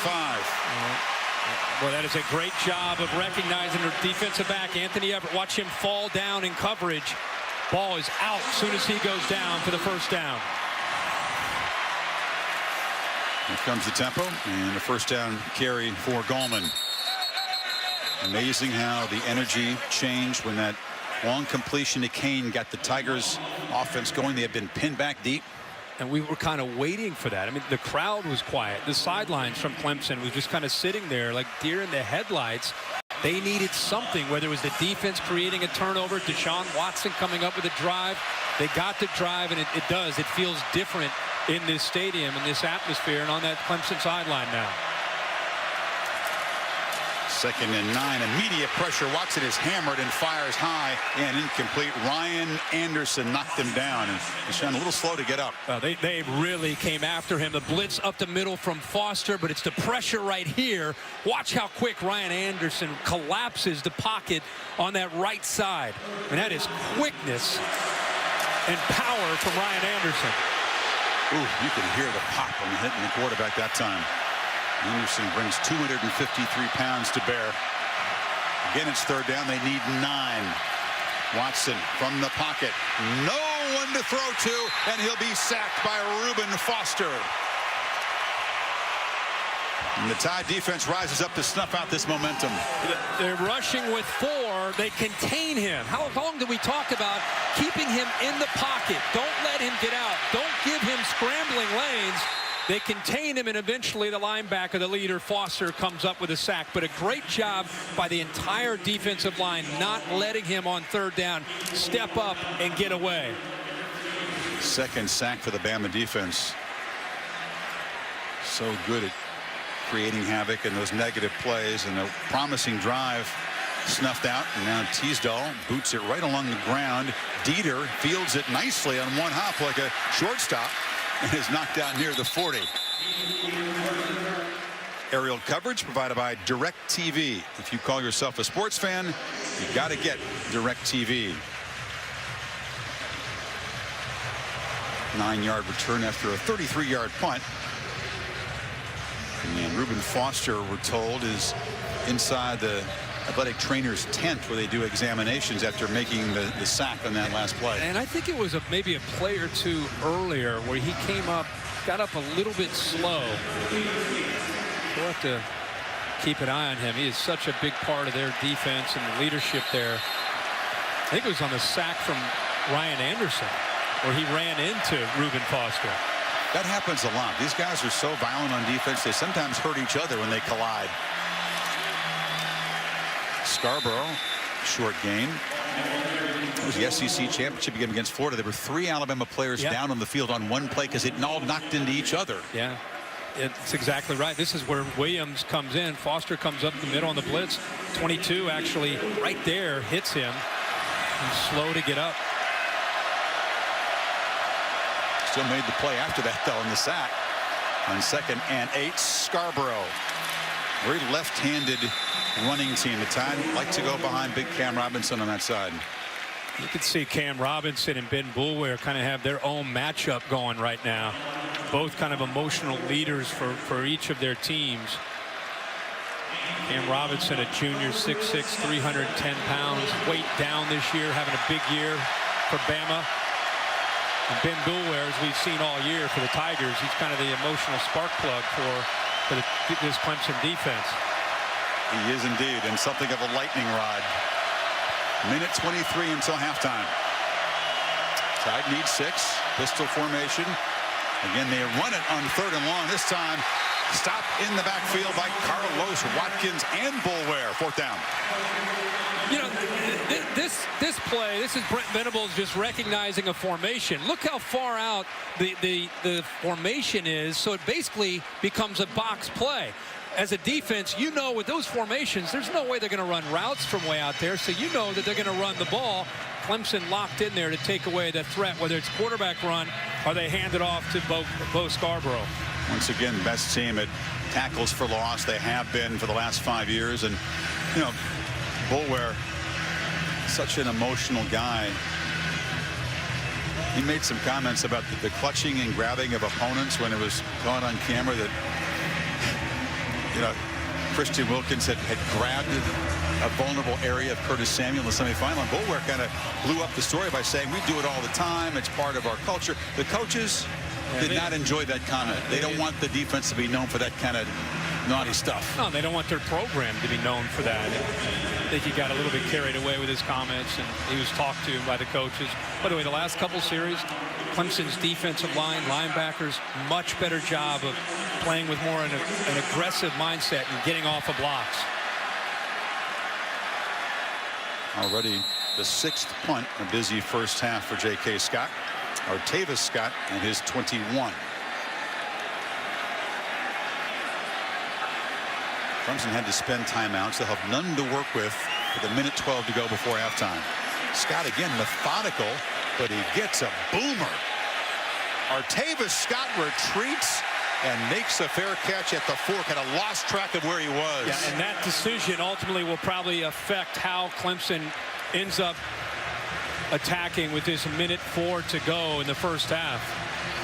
And the Buick halftime report with Reese Davis, Desmond Howard, and David Pollock is coming up, and I think you're spot on. You saw Dabo Swinney's reaction, said, well, forget about it. If the ball goes into the end zone, you're at the 20-yard line, even without any timeouts, you're going to probably try to at least get into field goal range.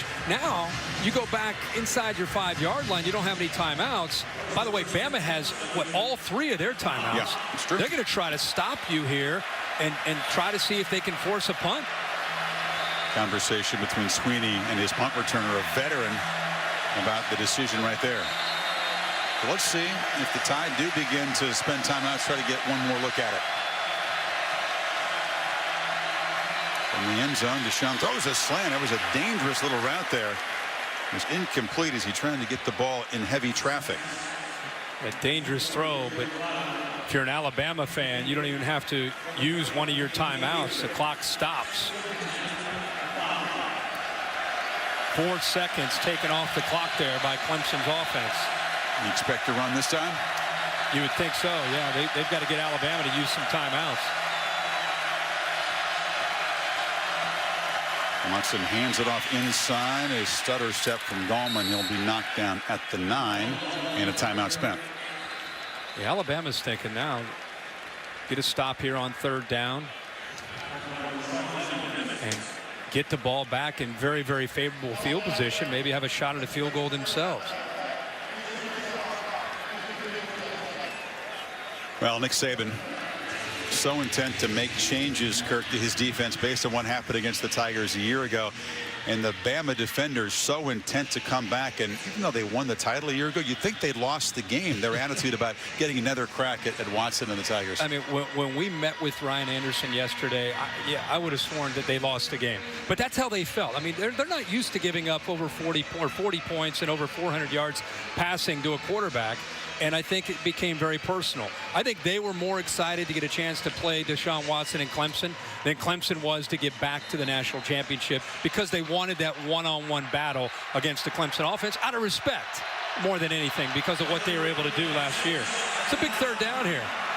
And the Tide defenders urging their fans who are right behind the Clemson offense to make it tough on Watson here.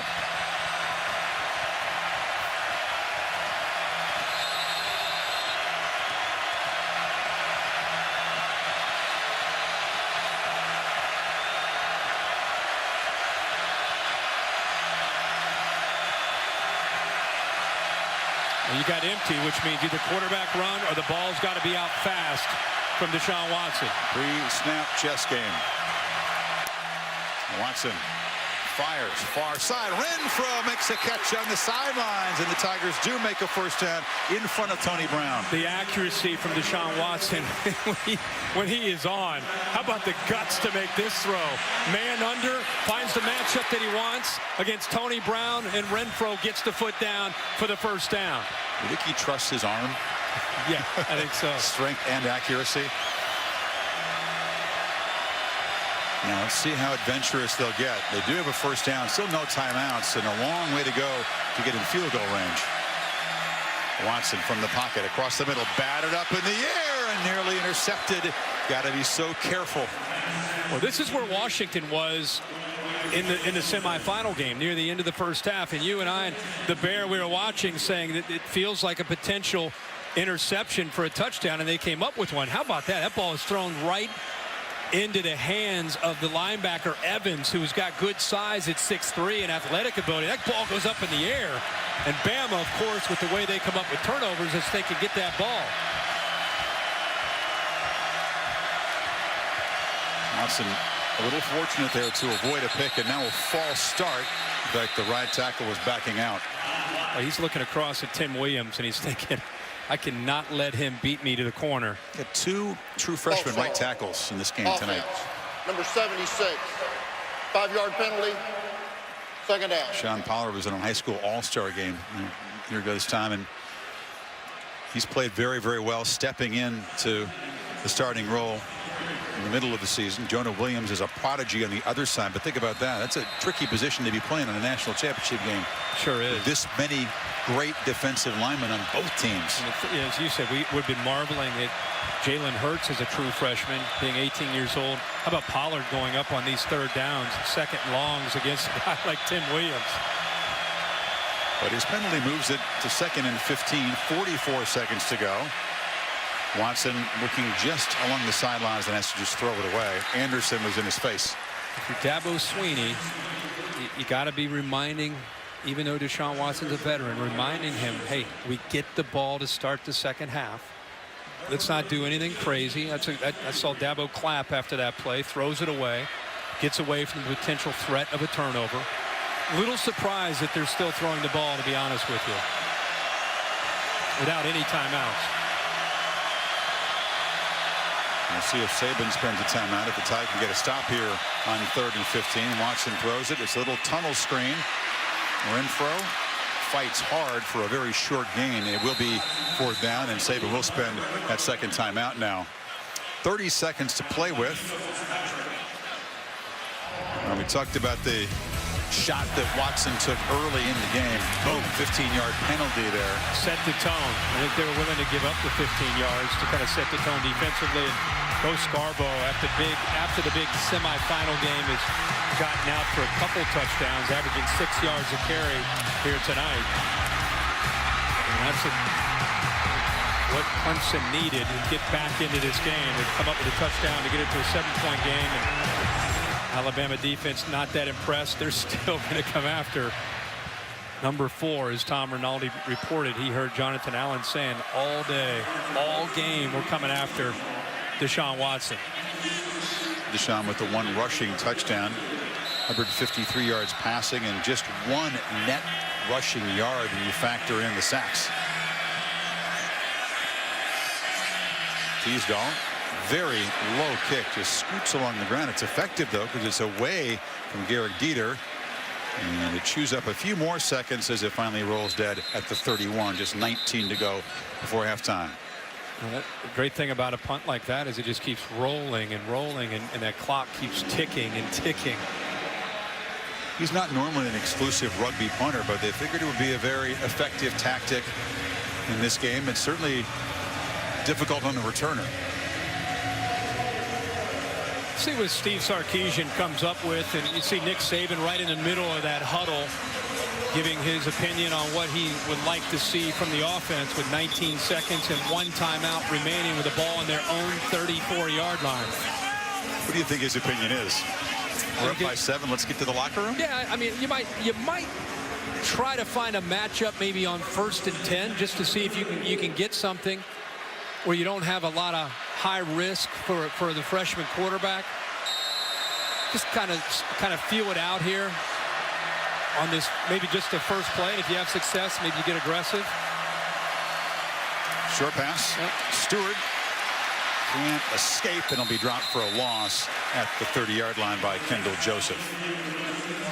They won't spend it, and that'll be the last play of the first half. If you look at the stats, Clemson actually has the edge in yardage. They've had the one really productive touchdown drive, but Bama flexing up front on defense, and with that man, Bo Scarborough. From where this game was trending to where we are now after that touchdown to get it to a 1-possession game, Clemson's defense seems to have kind of settled in. And remember, they get the ball to start the second half, so now we got a ball game on our hands. And let's get Saban's thoughts on the first half with Tom Rinaldi. Thanks very much, Chris. You only surrendered 7 points on defense. How would you assess what you've seen offensively, Nick? Well, a little inconsistent. You know, he broke a couple runs, but, you know, he had a couple drops, had a couple batted balls. You know, we just got to be more consistent in what we're doing. We stopped ourselves with penalties a couple times, and, you know, these guys are pretty good, so we got to do a better job executing. Thanks a lot, Nick. Appreciate it. Sam?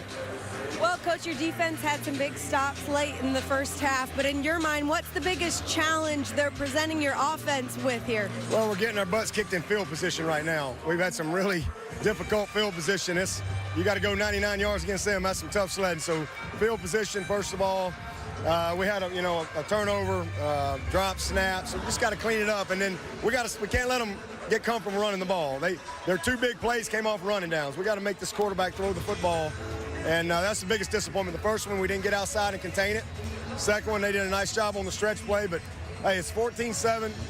Put together a nice drive. We're going to get the ball to start the third quarter. It's the ball game.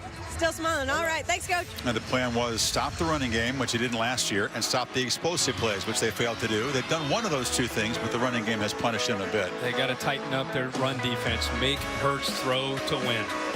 End of the first half here in Tampa. Stay tuned after these messages for the Buick halftime. Leave it all on the field. Play for your brother, all right? Play for Clemson. Scarborough gets the edge, rumbling all the way to the end zone. Bama's rattled Deshaun Watson. Tide have a takeaway. Bo Scarborough in the end zone again. Watson scores. The energy is completely changed in this place. Back in Tampa for the second half of the College Football Playoff National Championship presented by AT&T. Chris Fowler back with Kirk Kirkstreet, Samantha Ponder, and Tom Rinaldi. Jalen Hurts, the true freshman quarterback for Alabama, only needing 66 yards in total offense to create a 14-7 lead. Deshaun Watson and the Tigers group to get the ball to begin the second half here. And Watson, as you pointed out of sorts early. The 1 touchdown drive in their 6th possession finally gave Clemson a spark. Let's see if they can build on that. I think the 14-7 lead, you really have to attribute that to Alabama's defense. They came in here with a chip on their shoulder after the performance they had last year against Deshaun, sending a message, not just defending him well, but coming out and really hitting him early. And I think it rattled him, got him a little bit out of rhythm, and he's been able to settle down and kind of get things going in a much better direction. Take a look at the Capital One pivot performance here. This is early in the game. You could see Reuben Foster hits him hard. You could just see him. Every time he dropped back to throw, he's just kind of out of sync. And then he had a drive, settled down, had time to throw, split the safeties with a big tight end, and a play or two later gets into the corner of the end zone to make it a one-possession game, and now they get the ball to start this second half. Such a different feel to last year's championship game. Both offenses got firing, more scoring. Defenses on both sides were kind of on their back heels in that game. Yeah. Glendale, not tonight. No, Jalen Hurts so far, they've done a good job being in control of the game. They jumped out to an early lead. They're up 7-0, then 14-0. They haven't really asked him to do a whole lot at this point. Just kind of managing the game, not doing anything to hurt his offense and hurt himself in that first half. Griffith's boot carries right to the goal line. And this is C.J. Fuller. The backup tailbacks for Clemson. Returns it out across the 25-yard line. So Deshaun, 13 of 23, 153. Didn't throw a touchdown pass. Did avoid an interception, but had a fumble that Alabama did recover. I think it's important for him and for this offense, for him to see what kind of adjustments Clemson makes. He needs to be able to run the football, to be able to help take some of the pressure off of always having to throw. Not much of a factor, in fact, not at all. 9 carries in that first half, only 1 yard rushing. Gallman, left side, held up by Anderson and then spun around and gang tackled for a gain of 3. But linebackers are flying tonight. Rashaan Evans, 32, Reuben Foster. These guys are getting off blocks and getting downhill in a hurry. In fact, this defense is built with their front four because they play so much two-gap, meaning that they keep those offensive linemen off the backers. So very, very hard to run the ball against this defense. Watson steps up, flips it to Renfro, who reaches up, makes a nice grab for a first down. This is just an option route for a very athletic receiver, Renfro, and watch the hands here. He just kind of boxes out the bigger Evans and then goes up to make the catch for that first down. But really, really nice example of the importance of catching the ball with your hands. 5th reception for Renfro. Now on the carom as they try to get it to Williams. It's incomplete. Well covered by Marlon Humphrey. I'm surprised that Reuben Foster did not get his hands on the football. The middle linebacker almost comes up with a big interception. Humphrey's in coverage, but watch 10 right in the middle of your screen. Pauses, then late, right there, just goes off his fingertips. Almost comes up with a pick. Foster with a sack in the first half. Top tackler on this defense. Tide was still standing up trying to get in position as the ball was snapped. Didn't matter. It comes loose. Anderson scoops it up and is knocked down at the 15-yard line. The second fumble recovery for Ryan Anderson. And the Tide are in business. There's that swarming defense. Ryan Anderson actually gets his hands on the ball and knocks it out. Right there, 22. He's reaching in there to pull that ball out, and then he's just waiting for a hop to come in and swoop it up. And if it isn't for the effort, look at him right there, hands on the ball, knocks it out, presence of mind to pick it up. And if it isn't for Hunter Renfro, it's yet another touchdown for that Alabama defense. Dabo knows the danger of turning the ball over against the Tide, and Anderson's got the belt in his hand. And the title bout hasn't been won yet. But that is another takeaway from a very tough customer in Gallman who rarely coughs it up. See if the Tide can cash this in from the 16. Cam Robinson moved again, left tackle. Having a tough night. Outland Trophy winner. You don't expect mistakes from him. It looked like he just lost his balance there. Offense, number 74, 5-yard penalty, first down. And back to Ryan Anderson, the guy that we talked about, the ferocity, the serious business, one of the guys that leads by example, but a guy who is playing for something bigger than himself. He wears number 22 to honor a guy named Isaac Houston, a high school teammate who was in the Army, was killed by a drunk driver. He put in that jersey to honor his friend. Has been a different player since he took that on, Kirk. Much more responsible, mature player. Scarborough, muscles free, and Tide reaping the benefits of Anderson's ball hawking tonight. Multiple turnovers against the Tide, Kirk. It spelled disaster. Yeah. Since 2008, get this. Opponents for Alabama, when they turn it over 2 or more times, are 2-64 against this man's team. Clemson's now got a couple turnovers. That's right. Just don't see it happen you give their offense a couple more possessions and you get their defense. The defense a lot of times scores on those turnovers. Behind the sticks now on second down, however. Hurts, pump fake. Looks it for the end zone for Ridley over his head. Brian Carter was right with him. Yeah, great job in coverage there by Carter. They tried to get him on a double move, a little slant and go, but he stayed right there with Ridley and took away that throwing angle for Jalen Hurts. It's a big, big play here after the turnover. The effort by Renfro to stop Anderson from scoring gives the defense a chance to get on the field. And now what will Hurts come up with here on third down?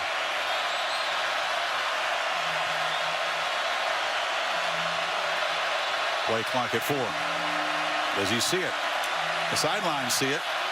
And they tried to signal a timeout. Hurts fires low in traffic. The catch is made by O.J. Howard at the 10-yard line. The coaches were thinking that he wouldn't get the ball off in time. They tried to signal timeout. Yeah, they came running down. I'll tell you, Christian Wilkins almost had another one.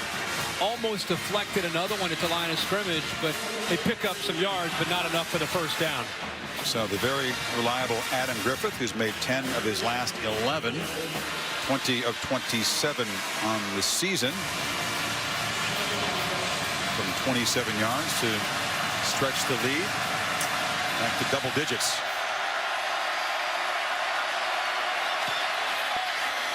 The very reliable snap of Cole Mazza, the hold of Cooper Bateman, and Griffith knocks it through with no problem. So here's the fumble as they rip it out of Gallman's hands, but the Tiger defense does a good job after the turnover. Yeah, they come up with a big turnover. They start at the Clemson 16-yard line with a real opportunity to gain some momentum and go up by 2 touchdowns, and the Clemson D forces the field goal. It's a big stop by the Tigers.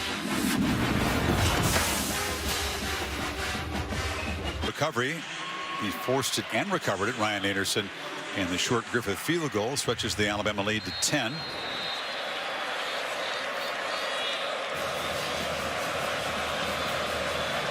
the Tigers don't turn it over. They've really been impossible to stop this season. Of course, they hadn't faced Alabama yet. But now 2 turnovers. And Fuller into heavy traffic short of the 20. Celebrating its 12th year of sponsoring the Good Hands Field Goal Nets, Allstate makes contributions to the participating schools' scholarship funds for each field goal and extra point kicked. Allstate has contributed millions in scholarship funds. How does that take away in the field goal change the complexion, if at all, of the Tigers' offense? I don't think it changes it at all really early in this second half. I mean, it's more about taking care of the football. And the last thing you want to do against this Bama defense is put the ball in their hands where they can score. They're fortunate to only give up 3 points after that. Watson taken off all the way. They try to create plays on the ground for the quarterback. That's been rare tonight. Stevens stops him after about a 5-yard gain. Yeah, every time he pulls it down to run the football, those linebackers and safeties, everybody's looking to try to lay the wood on Deshaun Watson. One thing they were determined to take away tonight was his ability to create and his mobility.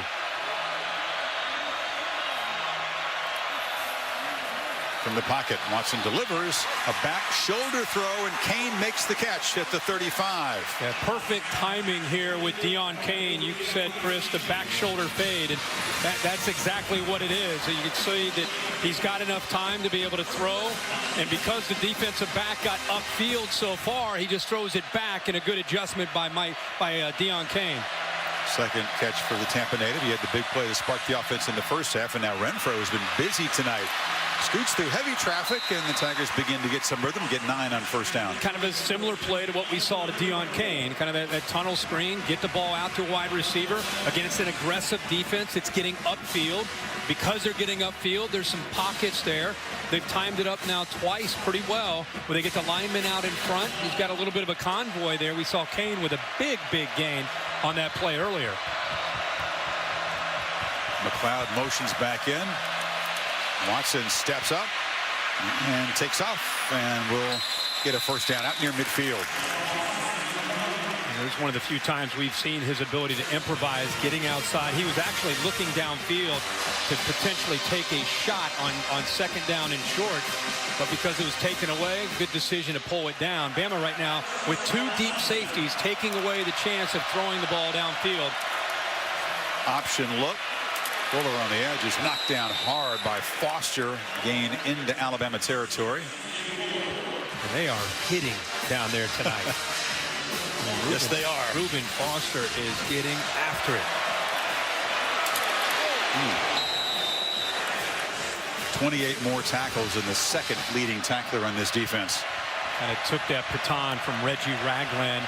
They always have that enforcer in the middle of that Bama defense, and this year it's number 10. Butkus Award winner.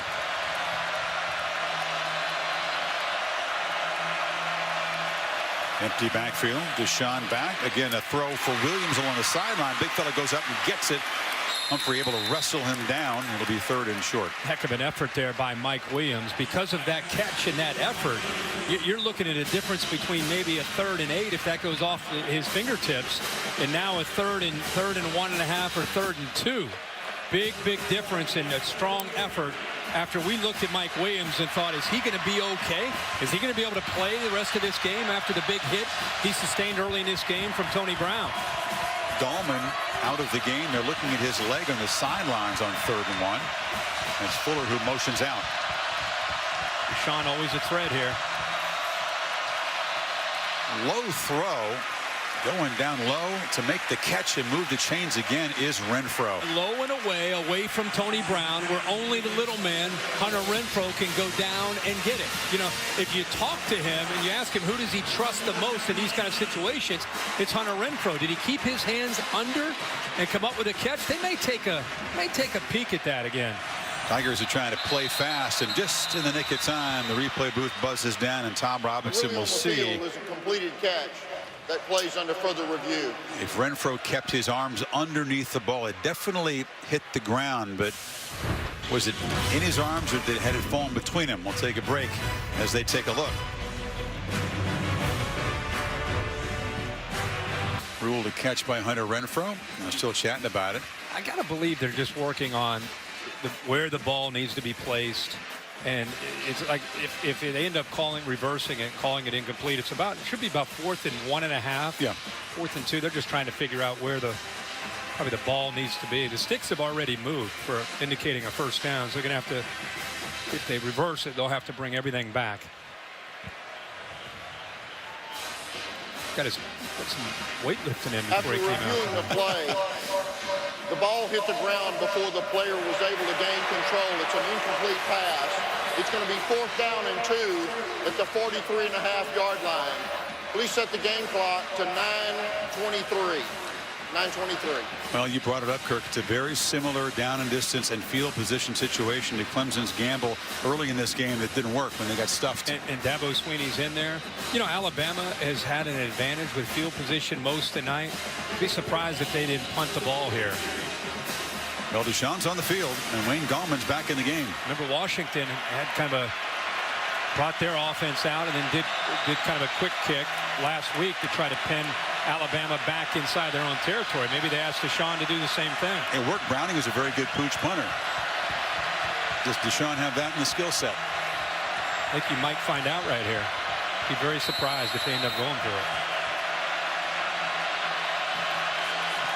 Is it a gamble or a bluff? It is a good call, Kirk. A little pooch from Deshaun.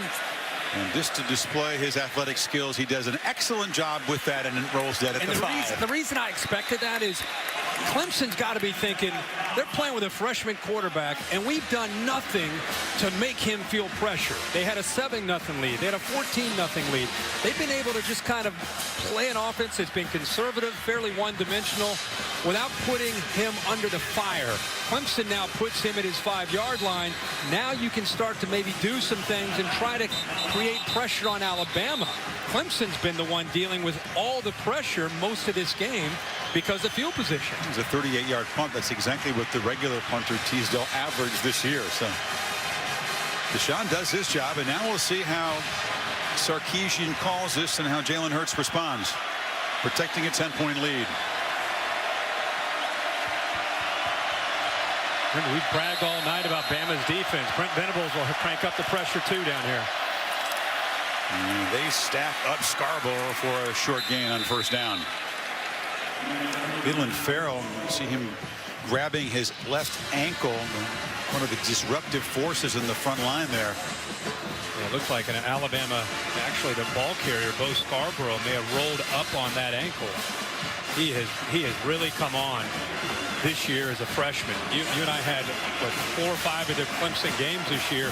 Every week he seemed to get better and better, but he's tapping his head, indicating that he needs somebody potentially to come get him. But he's going to line up against Cam Robinson. And he barely gets lined up. And Hurts from the goal line flips it over the middle. Broken up. Boulware delivered a shot to Ardarius Stewart. Third down. Well, that's the two of the. Now he's down. Farrell's going to go down. He tried to gut it out, play through it. That's the tough guy from Clemson hitting the tough guy from Alabama. Yep. Yeah, Ardarius Stewart as a receiver is one of the toughest dudes on the Alabama roster. Times it up perfectly. Clean hit. Mouthpiece flying. Yeah, sure ear was. pads flying. We got everything. Watch the mouthpiece. It came flying out of Stewart's mouth. And Boulware, who didn't just talk a good game, he backs it up with some tough play. Farrell, a guy who's so explosive and disruptive and so smart. Said he's a redshirt freshman. He's one of those guys that gets the defensive game plan once and knows what to do and helps teammates out. But now he's got to be helped off. Take a break. Era. He also still give out the crystal ball, by the way. Coach's Bowl. Aerial coverage provided by DirecTV. If you call yourself a sports fan, you've got to get DirecTV. What's the call for the Tide now on 3rd down and 7? Pin back. Clemson tries to create some confusion with some movement up front. It's a 3-down lineman look. And now they creep some pressure near the line. Okay. Hurts has to escape. Gets away from Boulware. Gets a block. Takes a shot. Doesn't get first down yardage. Tankersley forced him out. Yeah, that was a great job of bringing pressure, but at the same time keeping eyes on the potential threat of the quarterback run game. You knew that if he wasn't comfortable, he's either going to throw it away or take off. Boulware was sitting there spying, waiting, and Clemson comes up with the stop that they needed after the pooch punt. And they might get the field position Dabo Swinney's been looking for all night. Bama has owned the field position edge. J.K. Scott will try to boom it. Artavis Scott waiting at the 40. They peel back to set up a return, and that's an ugly kick by the Sanders of Scott. A really ugly kick, and it bounces out of bounds at the Alabama 41. Scott usually does much better than that. Remember when Dabo was walking off the field with Sam, he mentioned we got to flip the field. Field position's been against us the entire first half. The best starting position that they've had until this drive's been their own 37, many times inside their own 20, because of the decision on 4th and 2 to pooch punt, a 3-and-out. Now they start a drive in plus territory. Great point. The tactic works when the defense gets the stop, and the 30-yard punt sets up the Tigers at the 42. Deshaun still got it. Across the middle, it's Kane who goes down low. And it's ruled a catch at the 28. A great effort by Deon Kane. Here comes the tempo from Clemson. He goes down to make that catch. Again, a young man from Tampa. A lot of family and friends here in the stadium. And they whistle. Will they stop it to perhaps get a review of the snap? Prior to the snap, the ruling on the field is a completed catch. That plays under further review. Deshaun with a smile there. He feels he got the snap off before the whistle came. Sometimes it's a race to get the next play going before they can get a look at it. Let's see.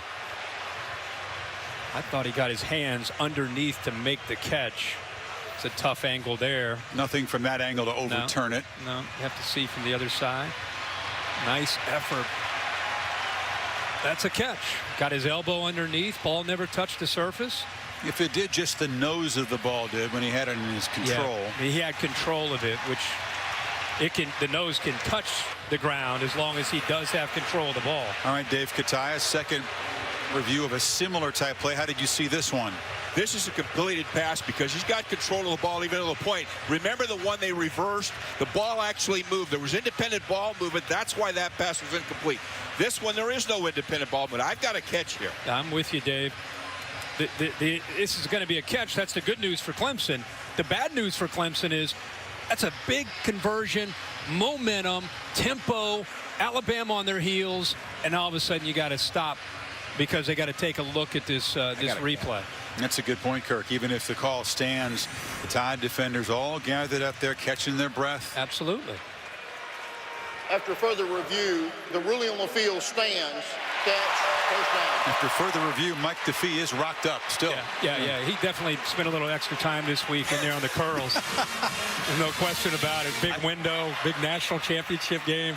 Big fella's ready to roll. When you select this medium striped shirt, it helps too, right? Extra elastic around the arms, I think, too. Call stands. Tigers in business here. Tide fans on their feet trying to make some noise.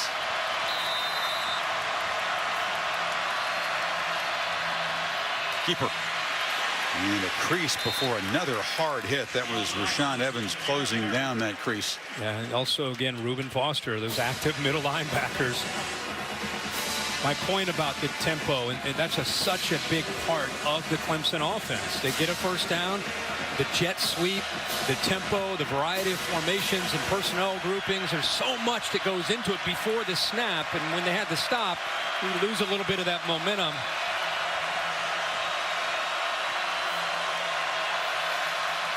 Tide brings some late pressure. Watson flushed, tries to make a pinpoint throw, but it's broken up by Minkah Fitzpatrick against Leggett. I think Minkah Fitzpatrick in a defense that has a lot of big names. He might be one of the most valuable players on this defense because of his versatility. Eddie Jackson has an injury, obviously out for the year. Minkah Fitzpatrick's able to move from corner to nickel to safety in the back. There's so many different things to this defense. And as a true sophomore, the baton is handed to him next year to be the leader of the Bama defense. Tigers need 6 on third down. Safeties are split. Try to hit the middle of the field. Yep, Watson sees that. Renfro's got it. Cuts back and scores. Clemson coming back.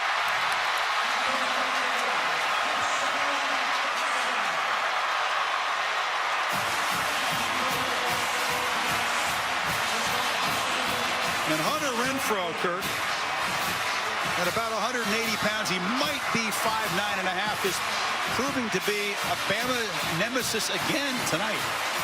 Well, he has been a great player these last 2 years and one of the favorite targets for Deshaun Watson. I said earlier, when you ask Deshaun, who's your guy? Who do you like to go to in a crucial moment? He was quick to point up to Hunter Renfro is that guy. Hunter Renfro with the 3 touchdowns in last year's 2 playoff games, and that one now 4 career playoff touchdowns. Nobody's got as many as that. Here's a safety who comes down, but watch the man coverage affected by 6 coming down into coverage. Right there, he gets kind of in the way of Tony Brown, who's got Hunter Renfro in man-to-man coverage. He has to slow down. His own man gets in his way. It's kind of like a pick there because of the tight end Jordan Leggett's route.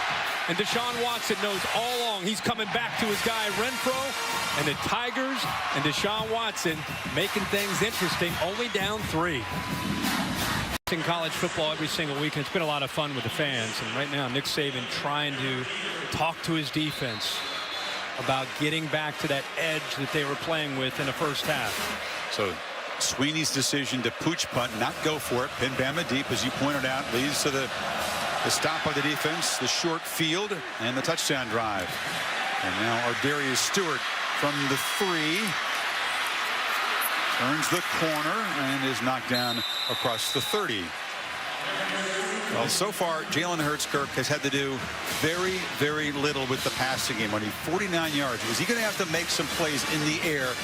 Alabama's going to survive this one tonight. I think he's going to have to, and I think this is where Steve Sarkisian starts to feel it a little bit. Everybody wanted to know how would Steve Sarkisian fit in as a play caller. talked about it in the last series. Sarkisian, Hurts haven't really felt the wrath of Clemson because of the field position. Now with the emotions favoring Clemson in this stadium and the way their defense is playing, and it's a three-point game, yeah, Hurts is going to have to start making some plays. Just 19 offensive yards here in the third quarter so far. 2:02 for the game. So here's a play action. Downfield shot. Stewart trying to run underneath it, but the quarterback overshoots him, and there was two Tigers in the area anyway. You know, one of the things that Jalen Hurts all year, we've not seen him really throw the ball downfield, especially in the last 5 or 6 weeks. A lot of it's been short and underneath throws, even not quite to the line of scrimmage. You can see even after that last pass, only 2 passes in the air over 16 yards. So everything is up short, especially to the left. And that's why Clemson is really crowding those short passes in the running game. A second down short throw to Scarborough, who's hit immediately and knocked down by Tankersley. He's not really known for his downfield accuracy, is he? But when you're not threatening a defense downfield, it allows them to squeeze the line of scrimmage and make it even tougher on your short passing game and on your running game, because instead of keeping the safeties back, you've got 11 defenders within 7 or 8 yards of the line of scrimmage. And they're playing downhill because they don't feel threatened behind them. Alabama has failed on its last 7 third down tries. They need 10.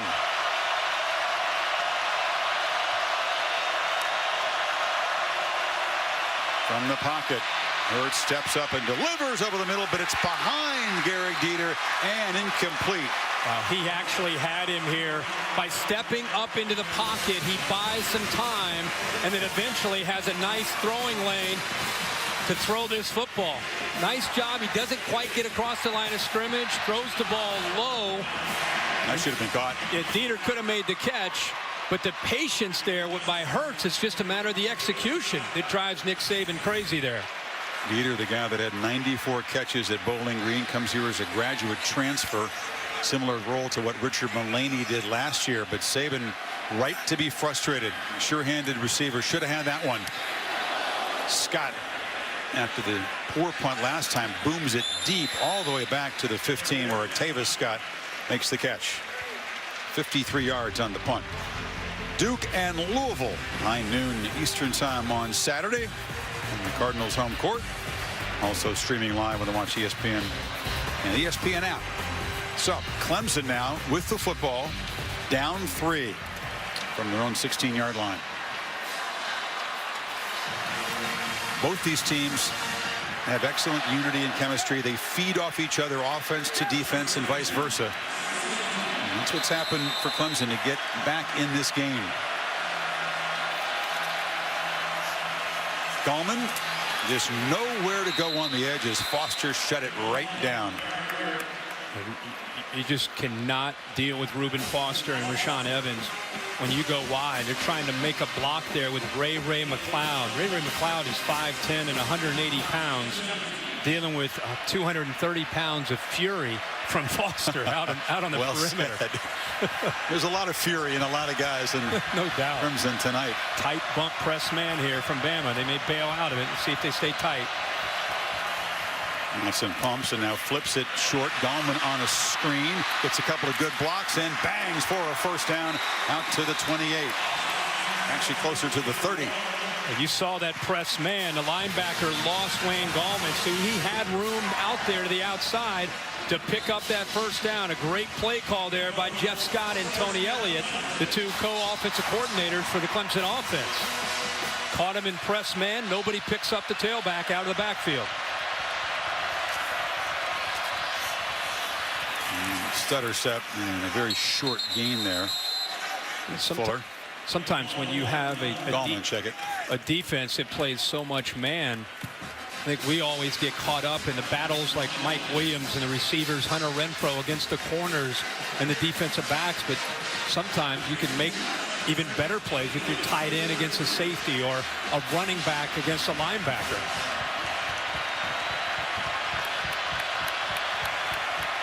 Fuller motions back in. Tide rush 4. Deshaun still Pressured and sacked for a third time tonight by Mr. Anderson. And this is just rushing 4 against a true freshman right tackle. And a combination of speed, but the upper body strength and the relentless attitude. Deshaun Watson last year got into that situation, and he pulled out and took off and was able to run with the ball. Ryan Anderson, because of his hands and the way he's able to keep that offensive lineman off him and that attitude, he just eventually got to him. He tried to strip the ball, too. Wasn't satisfied with the sack. He wanted a strip sack.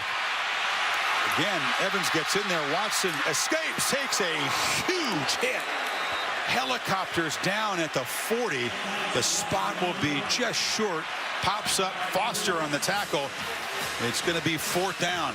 Man to man. One of the, again, few times Deshaun Watson. How about the effort by him to try to pick up that first down?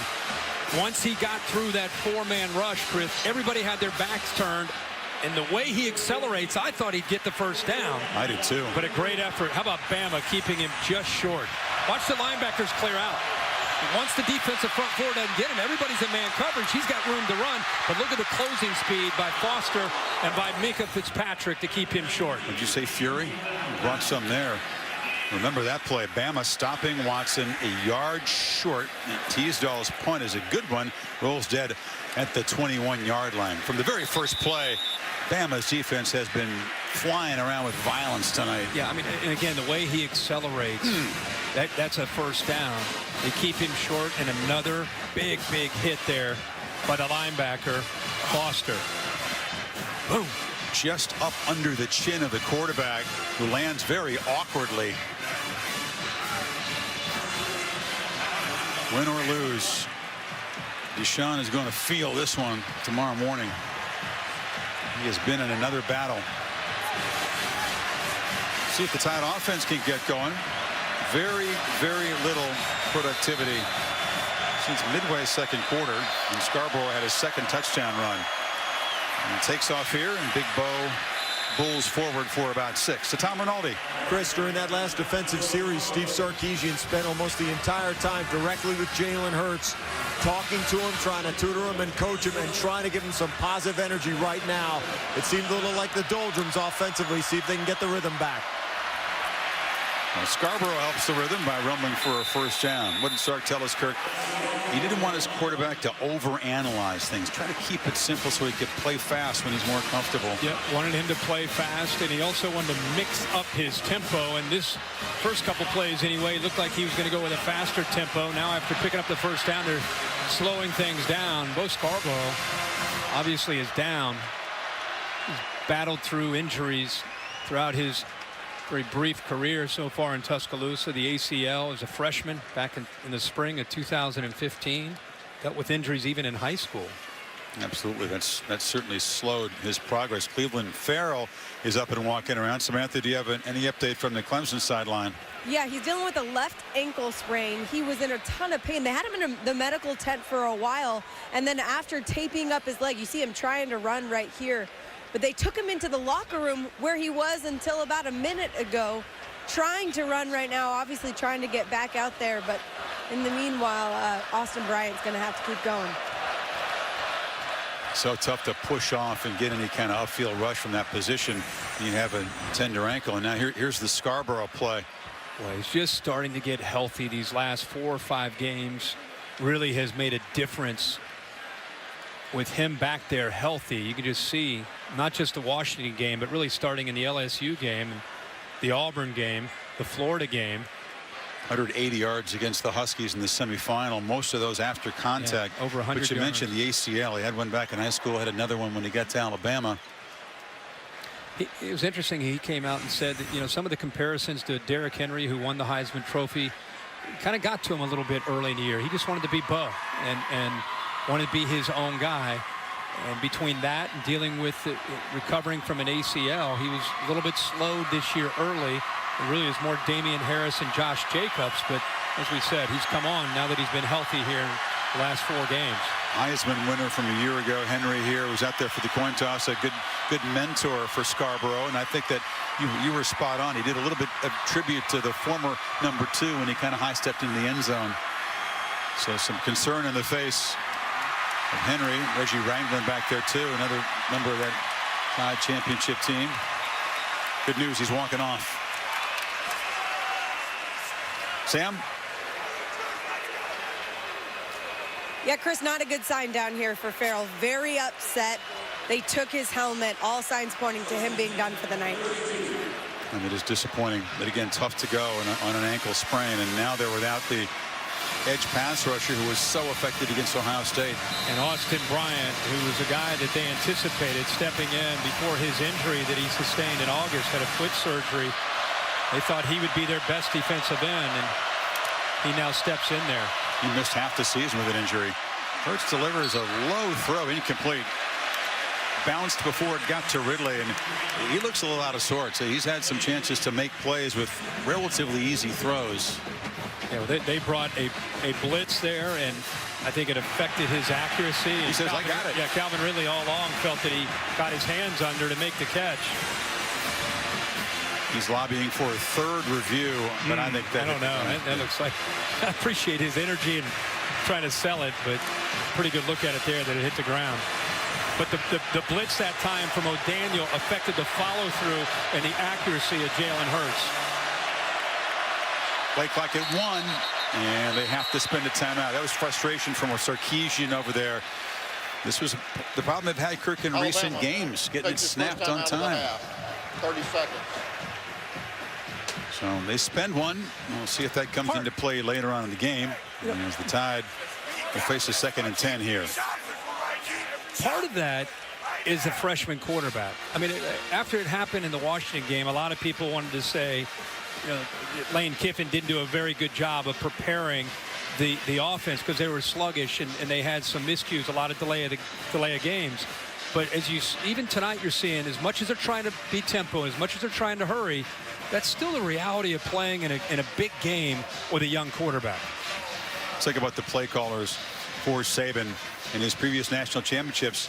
He's kind of defied conventional wisdom by having a lack of continuity. Guys have come and gone from play callers, but in his 5 championships at Alabama, 4 different offensive coordinators. If you count Sarkisian tonight and they win tonight, it would be 5 different play callers. These titles at Bama for him. Combine the play callers and the different quarterbacks. I mean, it shows you that they rely very heavily on defense. But one thing that I think has gotten lost a little bit with the switch over to Sarkisian is the importance of what Lane Kiffin did in his 3 years here as a play caller. Scarborough walks off. Damian Harris takes his place to the left of the quarterback. And they fake it to him. Hurts throws downfield. O.J. Howard is wide open. And once again, the tight end will victimize the Tigers with a huge play. Shades of last year. 68 yards. And just like last year, it's a blown coverage by the Clemson defense. This time it's Van Smith. You saw the disbelief. Tiger fans cannot believe that number 88 has gotten loose in another championship game with a huge pass play to put Bama back up by 10 if Griffith can convert the PAT. Wow.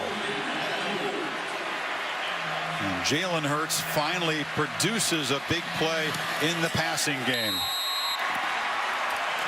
But what have they been doing? Throwing short, the quick passes, get the ball out to a guy like Calvin Ridley, right? So when you give them that look, you lull the defense to sleep. Ridley's here, he steps up, comes back for the potential throw right here. That affects the defense as they come up, and O.J. Howard acts like he's going to block and then slides down the left sideline. Watch the defense get fooled right here. They're all coming up to take Ridley, and they slide the tight end Howard right down the sideline. The safety, Van Smith, bit on that potential throw to Ridley, got out of position, and it's another time that O.J. Howard and Alabama get Clemson to bust the coverage.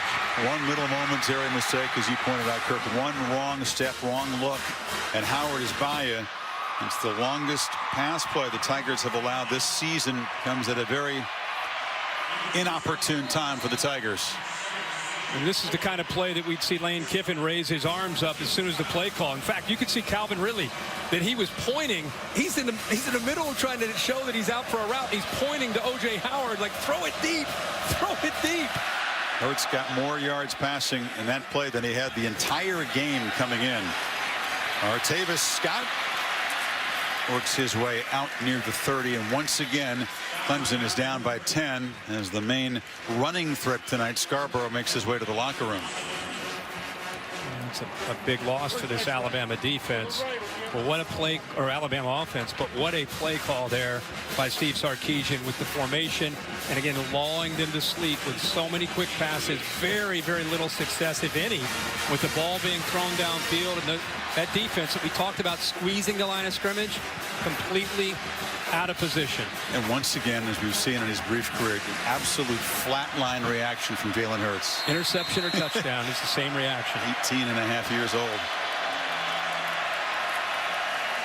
And play action, and Watson's going to try to answer with a downfield shot to Williams, just over his fingertips, but here comes a flag for interference. Marlon Humphrey was defending, and that's first-round draft pick against first-round draft prospect, if you believe Todd McShay and company. In the case of Humphrey, it looks like he grabs it around the neck or the face mask. Yeah, he's all over him. One official behind the receiver actually ends up making the call. It's the right arm around the neck of the receiver before the ball gets there. Pass interference. Defense, number 26. It's a 15-yard penalty, automatic, first down. Tried to make a precise throw because Fitzpatrick was tracking over to help out the corner. Williams, who went out earlier with the shot to the head, is slow to get up again.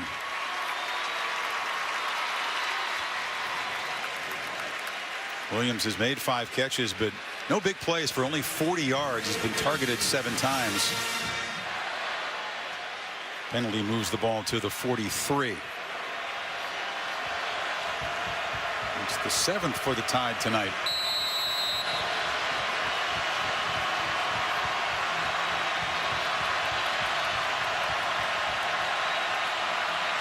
Keeper. Nothing.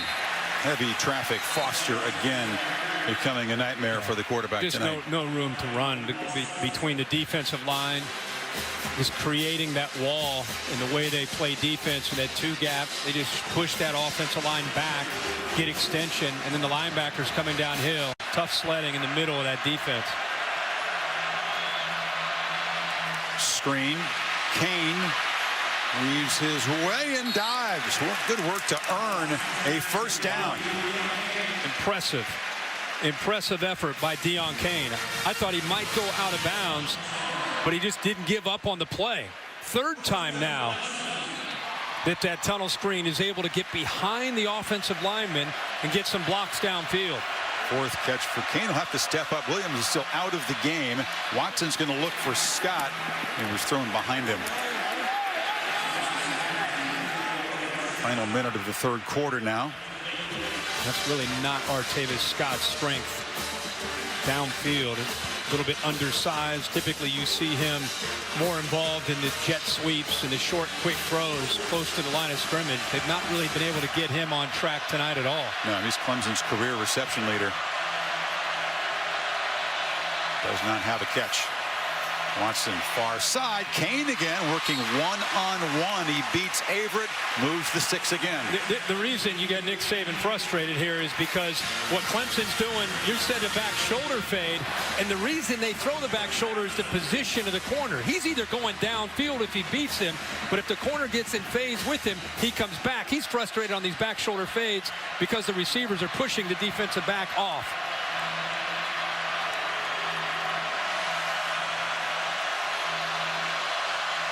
A lot of shifting for the Tigers here. Gallman in the backfield. They fake it to him. Deshaun looking for Gallman, then dips it out short to Leggett. And Jordan Leggett bangs down for another first down inside the 20. He faked the ball to Wayne Gallman. Looked like he might want to go to the wheel down the sideline, comes off of it, and then finds the tight end kind of as a check down Leggett, who gets away from the defensive back that time. Good job, good patience there by Deshaun Watson. And good spot, Kirk. They had to check it down and get 17 yards, though, and now pitch it over to Scott. It's the kind of route you're talking about, but Artavis Scott in traffic just worked his way free and gets 9. That's a run-pass option with 3 receivers into the boundary. He felt that he had 2 that could block. See all those receivers? Just gets it out. It's either a run or a pass, and because he has 2 blockers to pick up blocks for Scott, he gets the ball out quickly and picks up some big yards. And that will end the third quarter. 10 points for Bama in the third quarter to build that lead back to 10, but the Tigers threatening to cut into it. 1 quarter left to play in the college football season. O.J. Howard touchdown puts Bama up, but the Tigers are threatening. End of 3. You're watching the College Football Playoff National Championship presented by AT&T.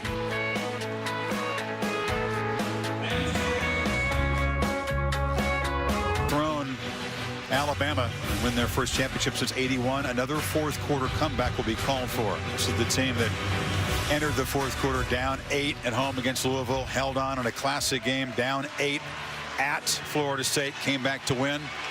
Scarborough is back, walking to the Alabama sideline. That's good news, but it's Watson and the Tigers threatening with a 2nd and 1 from the 8 as we begin the final quarter.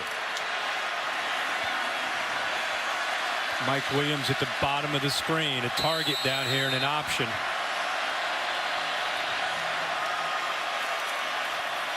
A fake jet sweep, a fake option, and a keeper for a first and goal. There's a lot going on there. It was. You know, that's their offense. The fake jet sweep catches some of the eyes, but I think the fake pitch to Gallman got the linebackers out of that tight area between the guards. And that's why he was able to pick up enough room there for that first down. And a powerful run. For once, you saw Foster knocked back by Watson that time. First and goal. Gallman. Not much. Evans and others on the stop. That's the 73rd play for the Clemson offense as we're just starting the fourth quarter. Tony Elliott telling us the goal is around 80 plays. Wearing down an Alabama defense is part of the plan in the fourth quarter. It's a defense from Bama that is incredibly talented, but doesn't have the depth that they've had in the past. They ran 90 plays a year ago. Tracking toward that, you're right, against the defense not as deep. Watson for the end zone. Williams, touchdown.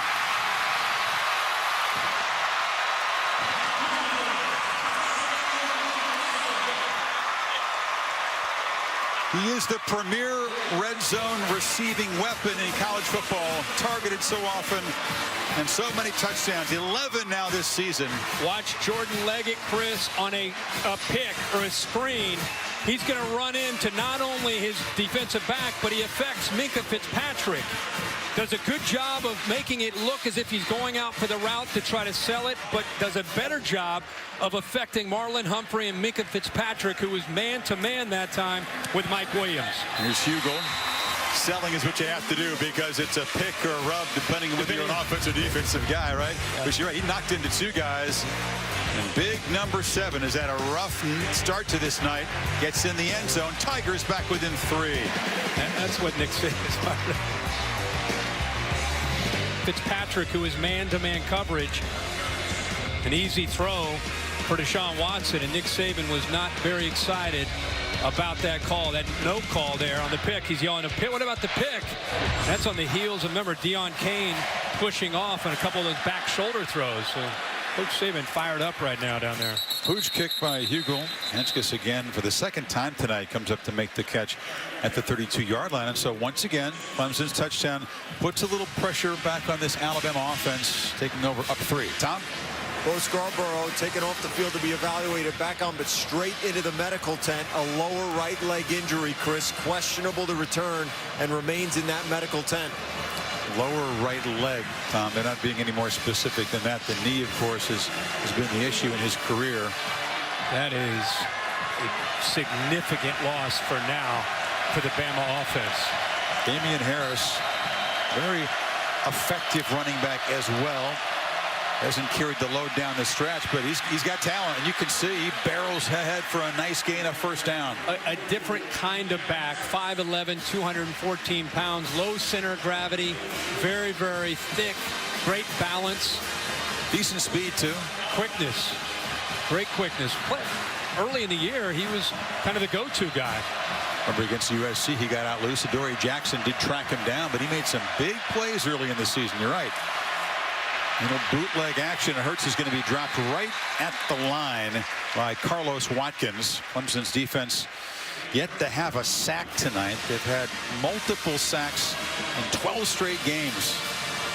Well, Brent Venables that time dialing up pressure, trying to continue to put pressure on Jalen Hurts. Remember the Clemson goal with Brent Venables: make Hurts throw the football to have to win.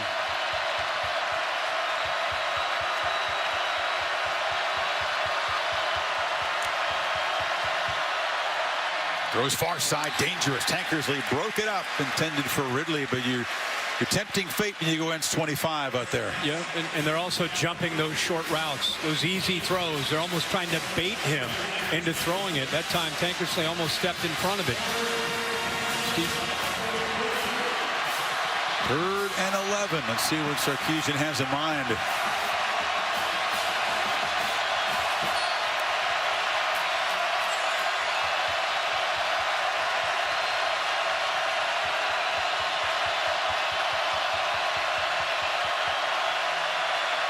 As noisy as it's been all night, and the play clock is winding down. They snap it at 2. Retreat.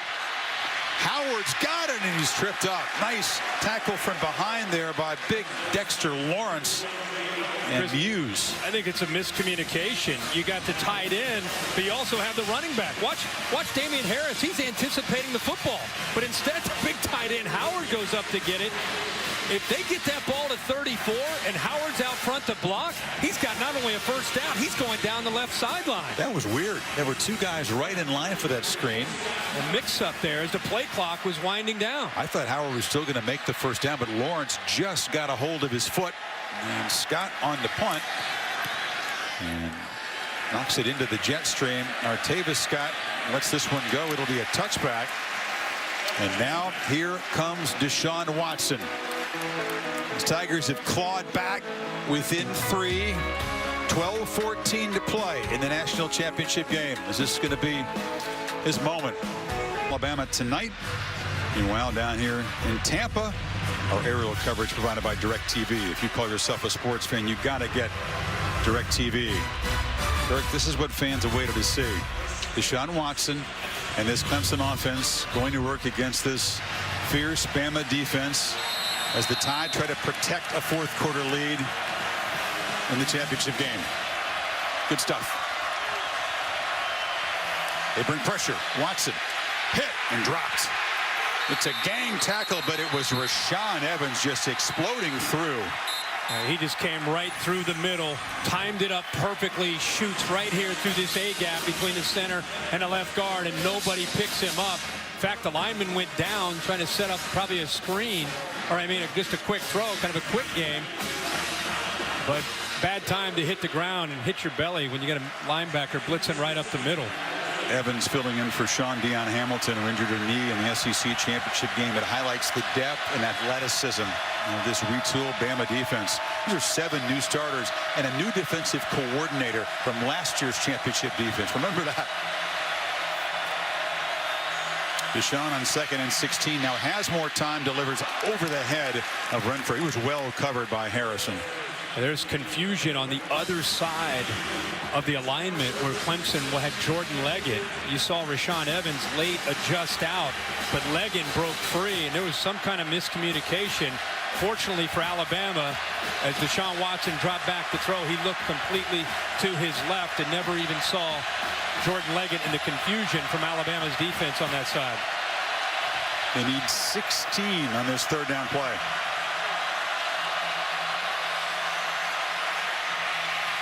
Watson flushed, flips it short to Gallman. Long way from the first down marker, and a very aggressive series for the Bama defense. And a great job there by Bama's defense. Jeremy Pruitt got aggressive, Chris, on that 1st and 10. This crowd showing their appreciation from the Alabama faithful here for this defense. The blitz got him into negative yards, and that's why they were able to get him to 2nd and 3rd long and get off the field. So that battle between these two units that features so much future NFL talent, perhaps 5 or 6 first-round draft prospects when the Clemson offense faces Bama that round to the guys in crimson. Now there's some confusion in the Bama punt coverage team. They've got 2 guys deep. Trayvon Diggs joining Garrick Dieter, and Teasdale boots it very short, keeps it away from both of them, and it'll roll dead at the 40. So Jalen Hurts, the true freshman in the Bama offense, back to work, protecting a 3-point lead, 10.5 to play in Tampa. Warriors on the 28th of January, also on the Watch ESPN and the ESPN app. Jalen Hurts, one big touchdown pass to O.J. Howard, 11 of 26 for 122. So far, that's been enough as he tries to do what Jamel Holloway did back in '85, win a championship as a true freshman quarterback. It's Josh Jacobs in the backfield against Scarborough out, hurt for now. And Hurts rolls and is knocked down. Did the ball come out? Looks like he's still got it. Tigers were pouncing on it. Wilkins and Lawrence. He's okay. I'll tell you what he had to do there, Chris, is our Darius Stewart fell down on his route. He showed his composure there as he looked over to try to make that throw. He sees a receiver on the ground, and instead of giving up on it, at least picks up a few yards and avoids a negative play. Jacobs, quick little burst, gets across the 45. It'll be 3rd down. Yeah, right now they're relying on Damian Harris and Josh Jacobs with Bo Scarborough out of the lineup. Those are the 2 backs, really the first half of the season, that they relied on the most. Look at that lack of success. 0 for their last 9 on 3rd down. Sarkisian was brought in initially this year before he was the play caller to do some 3rd down analysis. This was his task for most of the year.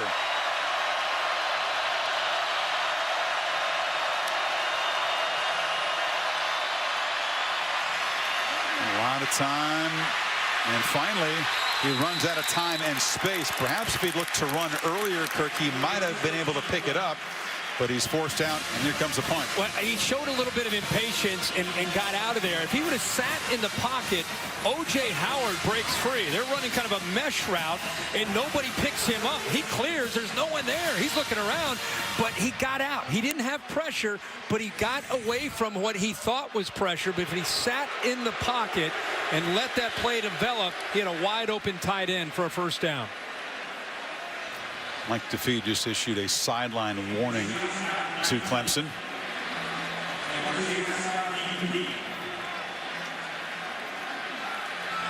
Tigers didn't come after the last Scott punt. They peeled back to set a return. Earlier, of course, they did get a piece of it.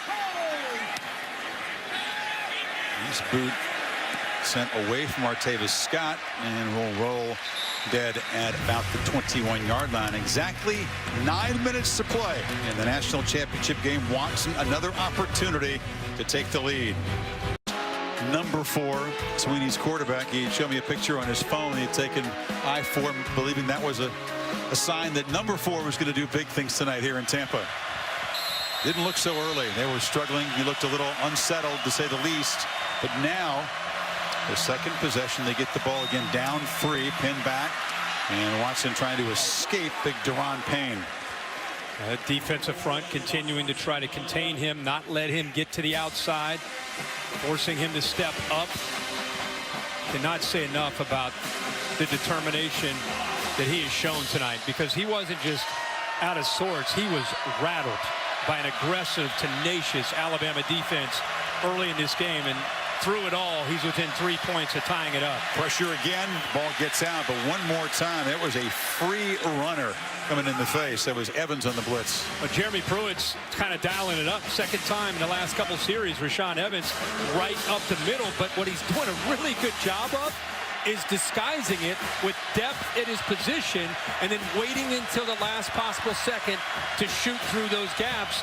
And he's catching those offensive linemen completely off guard. And that's why he's able to get through them. Evans had shooting through there, by the way. He looks like a running back blasting through a hole. That's how you draw him up. So 3rd and 7 playing. The Tigers will have to spend a timeout here.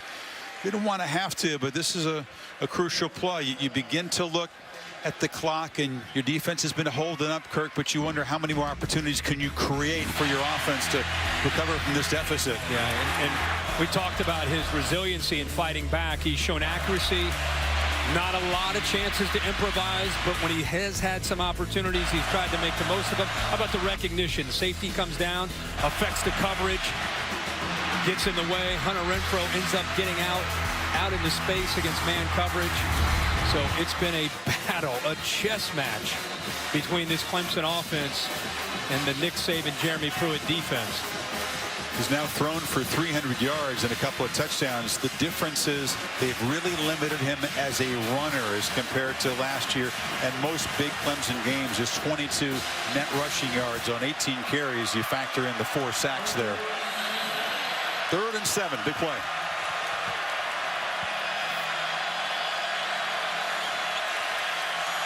Slant, low throw, Renfrow, not quite yardage, I don't believe. It's going to depend on where they put this ball down. No, they're going to give it to him. Wow, another clutch catch by Renfrow, and it is a Clemson first down. They motioned out Wayne Gallman. It affected the communication. You saw Tony Brown looking around with his back to the ball. Ball snapped, and he's covering Hunter Renfrow man to man. 8th catch for Renfrow. Deshaun for Williams. No flag. Well defended by Averett there. Clemson crowd booing it. And Dabo Swinney saying that he's trying to come back to the football. He's fired up. Both head coaches working the officials. Now Dabo just saw the replay and saw his receiver again. Mike Williams trying to work back over top of Anthony Everett. Earful. Better be careful. Yeah. Defensive back did not have his head turned around. I'm surprised there was not a call.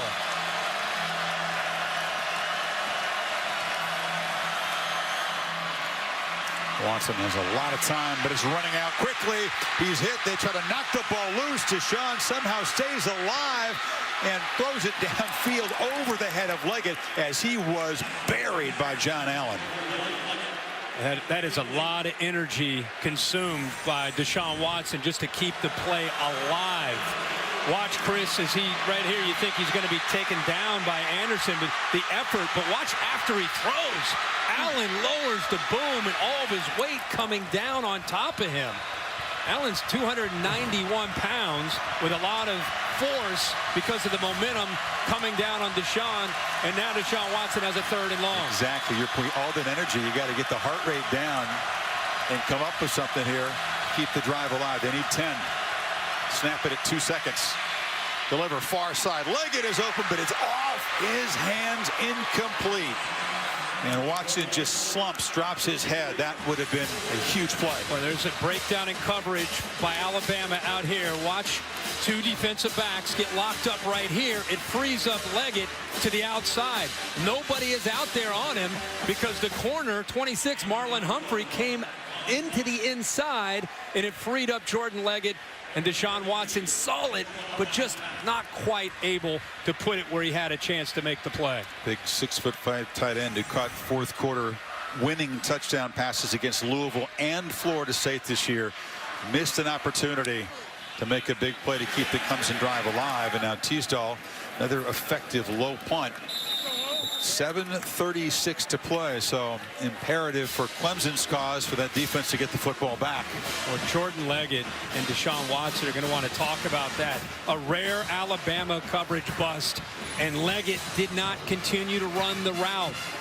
He's outside, and he thinks he's so open, he's just going to throw it to him. He stops running his route. Deshaun Watson's expecting him to continue on the route, and a little miscommunication, just like that, cost Clemson potentially the 1st down. You would expect a steady diet of power. Alabama football here to try to chew clock and protect this lead.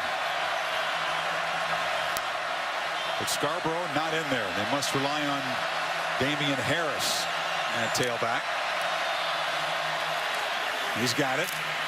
Spins and earns a few yards. Chris, I don't want to say that Damian Harris isn't capable, because he is. He's a 1,000-yard back in the SEC for Alabama. He's a good back. But I just feel that Bo Scarborough coming into this game has been running not only with confidence, but with a power that this offensive line and this offense has been able to kind of get behind, and it's become their identity coming into this game and in the first half. And to take him out, it's got a different feel without him in there. He's in the tent, not in the game at the moment. On 2nd and 7, Hurts rolls from an empty backfield, is pressured, and has to just throw it downfield. Dieter had no chance to make a play. In fact, the Clemson assistant there with a headset went and made the catch. Well, receiver had no chance to stretch. The play never had a chance. The guys were completely covered downfield. It almost felt like he was rolling out. Good effort. Almost felt like he was rolling out to run the ball. But the play, as far as the pass game, never had a chance at all. And you need 7 to end their third down futility here.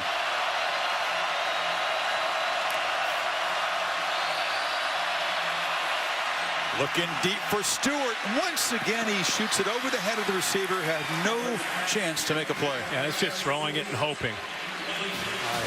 But it's safe. You got a 3-point lead. Under 7 minutes to go. You got a defense you believe in. That's Steve Sarkisian saying, you know what? Let's not lose the game. Let's not take a chance. Just throw one up and throw it as far as you can. I would question the throw, not the call. I mean, this is a Clemson team that has more defensive holding and pass interference penalties than anybody in FBS by 5. Yep. And they haven't been able to create that because the ball is constantly overthrown. Alabama's not been able to draw many pass interference this year either. Scott gets it away. Artavis Scott again tried to make a fair catch. The ball bounced. He couldn't get to the ball as one of the coverage men kind of got in his way. And it rolls dead all the way down at the 12-yard line. Well, the 56-yard punt. Let's just check this out again. I think it was Levi Wallace who kind of got in the way. The ball almost touches Scott's left foot. Yeah, good point.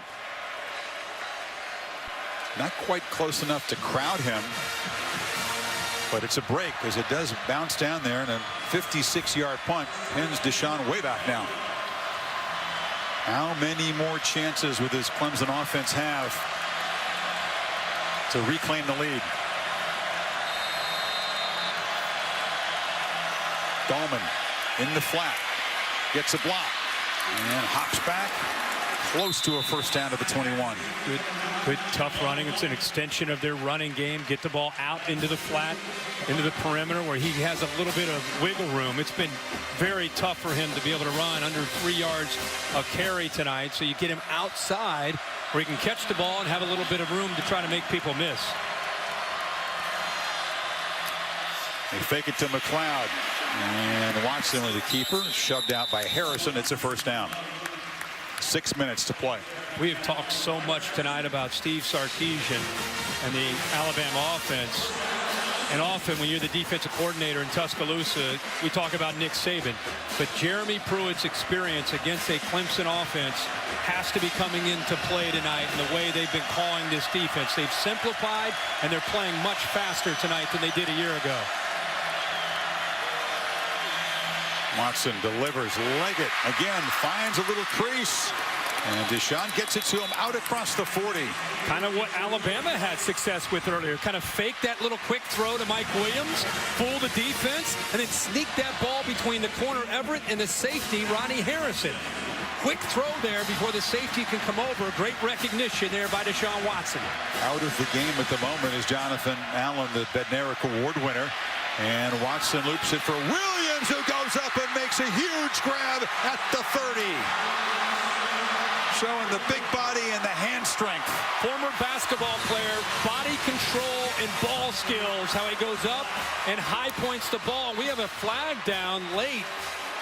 Clemson reacting as if it may be on one of the linemen right after the play as Clemson's trying to go tempo.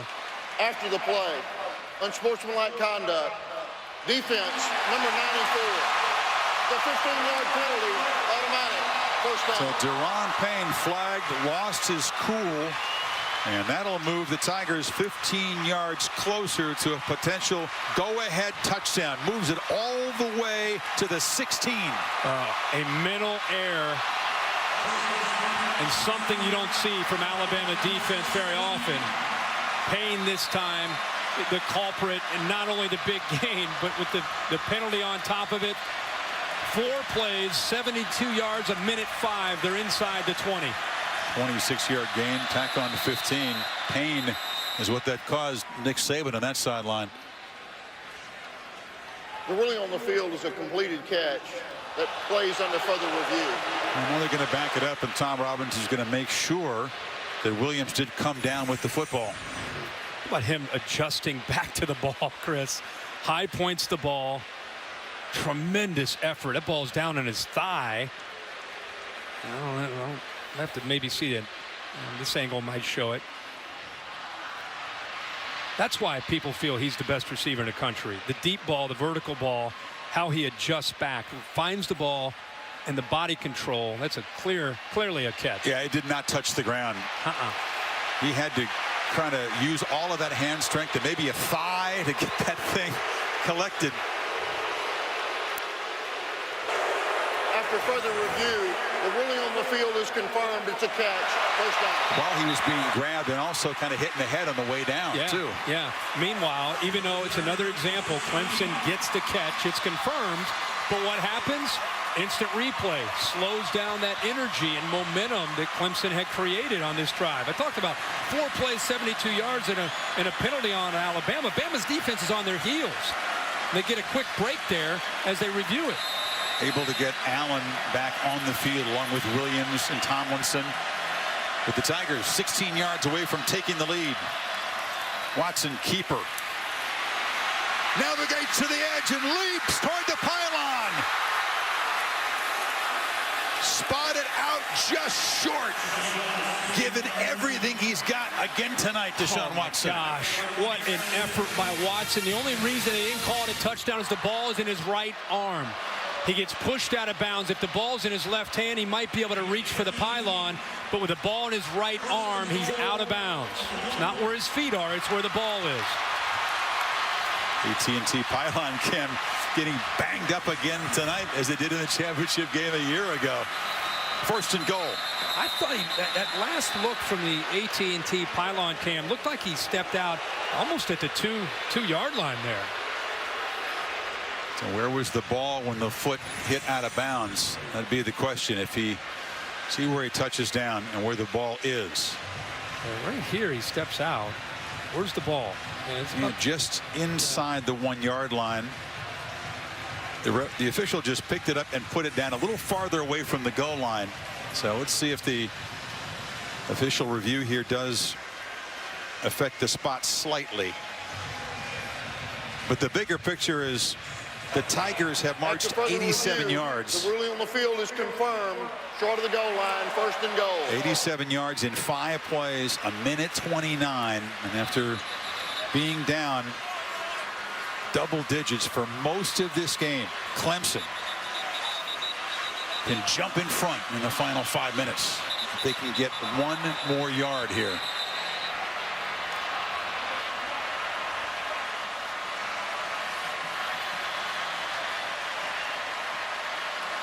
Are they succeeding in wearing down this Bama defense? Yeah. 89th snap coming up. Wouldn't be surprised to see Watson follow Wayne Gallman right up the middle here. Gallman leaps, but a flag. There was movement before the snap. Gallman dove into the end zone. Deshaun says it's on Bama, and it's a touchdown.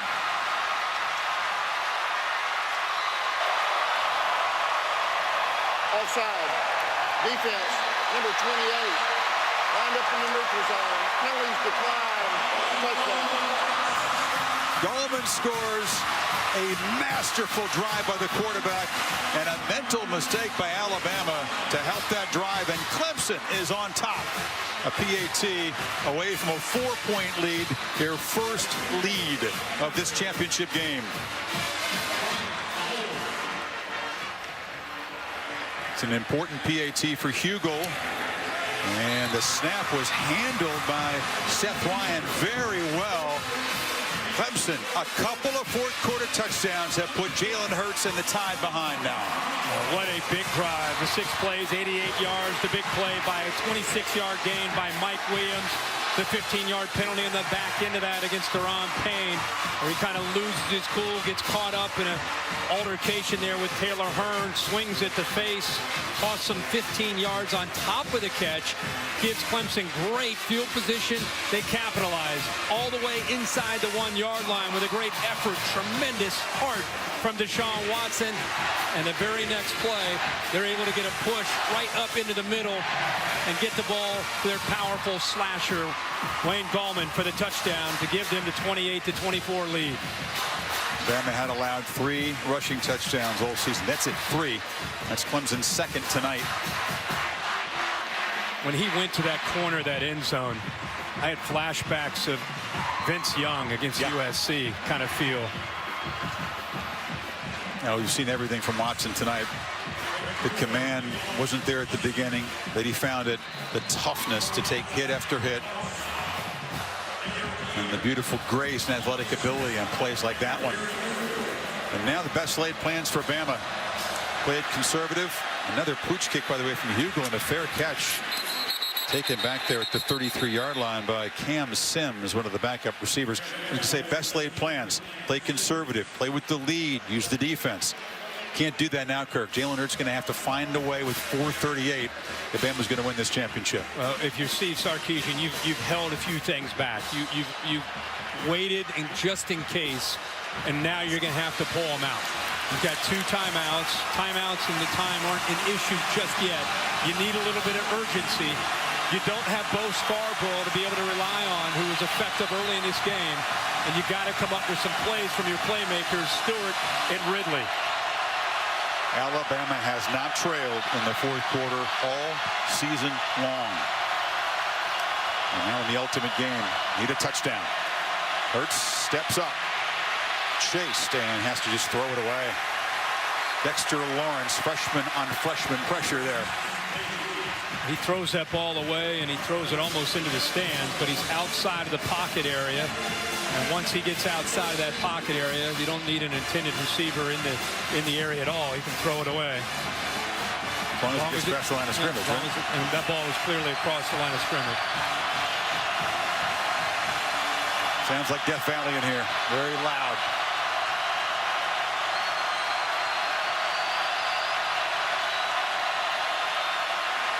A lot of traffic and a catch made, but a tackle behind the line by Boulware on Damian Harris. It'll be 3rd and very long. I'll tell you, Chris Borland is not only the most valuable player, this guy is so instinctive. Watch him recognize the formation, the motion. He's calling it out, and watch him go. Watch him beat the lineman because of the recognition of the potential screen. He knows his quarterback's struggling to throw the ball downfield, so he's thinking quick throws and screens, reads the formation down in distance, there to blow the play up. Down in distance is ugly. They need 3rd and 16. They failed on 11 straight 3rd down plays. Hurts running out of time.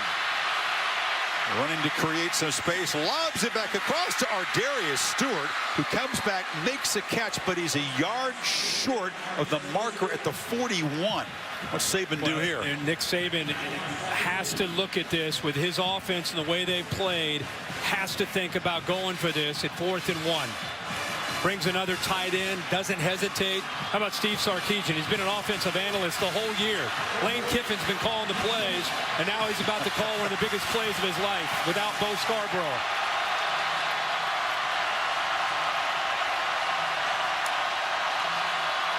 Harris slams forward, and the Tide keep the drive alive at the 48. They kept it simple. Keep it simple, and you go right to the play sheet. This is what it calls for in this situation. We get to a 3rd and 1 or a 4th and 1. This is the play. The double team on the left side. That's the strength of their offensive line. They follow the All-American Cam Robinson, Ross Pierce-Baker, and they pick up the first down. And a couple of tight ends also blocking on the left side. Inside of 3 minutes.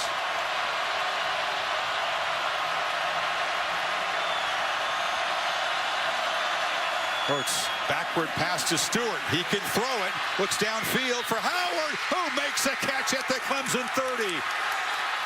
A trick play dialed up by Sark. We just talked before they started the series. Steve Sarkisian has probably kept a play or two back for this drive, for this moment in the game. And he goes to a throw from the receiver, Darius Stewart, to the big tight end that time, O.J. Howard, who makes another big play for the Crimson Tide in a national championship game. High school quarterback, remember, Darius Stewart shows that he's still got the arm. They pick up 24 yards.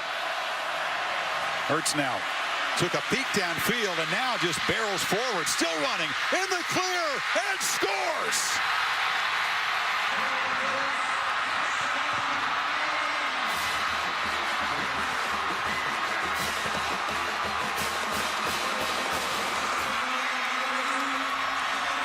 And the veterans' brilliance is answered by the rookies' moxie, Kirk, and Bama reclaims the lead. A legend is born here tonight in Tampa in Jalen Hurts. When he pulls it down to run, he's a tailback. He's not a guy that's looking to get down. He's 6'2" and 210 pounds and can make people miss with how elusive he can be, but he's also pretty powerful. And that just opened up in the middle of that defense, and he recognized it and took off. So let's look at that sequence. The 4th down conversion behind the strength of the offensive front, converted by Harris. And in his own territory, late in the game, Nick Saban show he's willing to take some chances. Now Stewart with the throw to Howard. You've got Stewart, who's going to end up going out here. He's going to throw back and find his tight end, who's right here. Does a nice job of being able to kind of wait for it to get out in position to be able to make the throw. Ball is clearly thrown as a lateral. What an effort by Stewart to make the throw. And then this is just incredible to watch the linebackers clear out. Linebackers clear out, man coverage. Now he just shows you what makes him such a special athlete. Pretty good effort by Forrestall as well on a block to see his quarterback taking off. He turns around and picks up a nice block. I was going to say, Hurts wasn't the only true freshman to make a nice play. That Miller Forrestall is a true freshman tight end who just planted the defender. He overcame a 3rd and 16 early in that drive from their own 26-yard line. They take it 68 yards in 2.5 minutes, but Watson's got time. Plenty of it. And Fuller tries to set it up in good field position. Oh, C.J. Fuller was in the clear and was just brought down by Tony Brown there, a saving tackle. Wow. I mean, how about the heroics here late in this game? These two teams, much like last year, just going back and forth. It looked like Alabama's there. Once they missed that first tackle, he gets out in the open with room to run. There was nobody but the kicker behind him. Tony Brown makes that play. Comes up a little bit lame on his shoulder, but stays in the game. So here's Deshaun from the 32. A field goal to perhaps force overtime, a touchdown to win it. And the last touchdown was under 2 minutes, where they moved right down the field.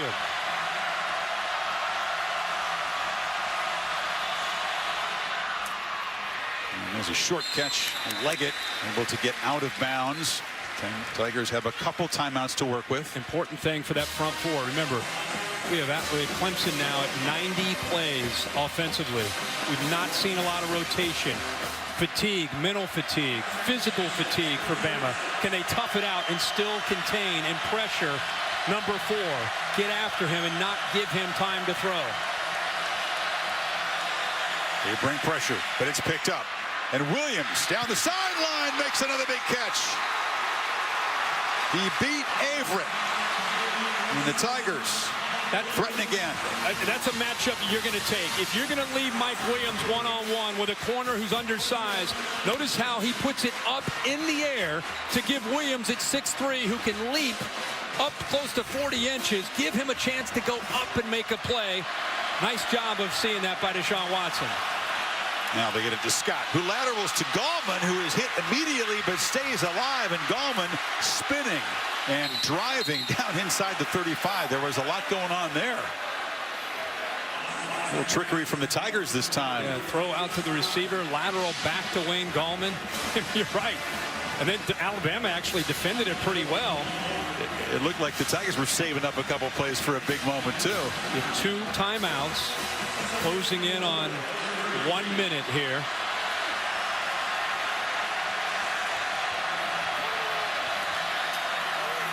Watson takes off, but will be dropped for a short gain. It'll be 3rd down. Ryan Anderson got him inside of a final minute, clock running.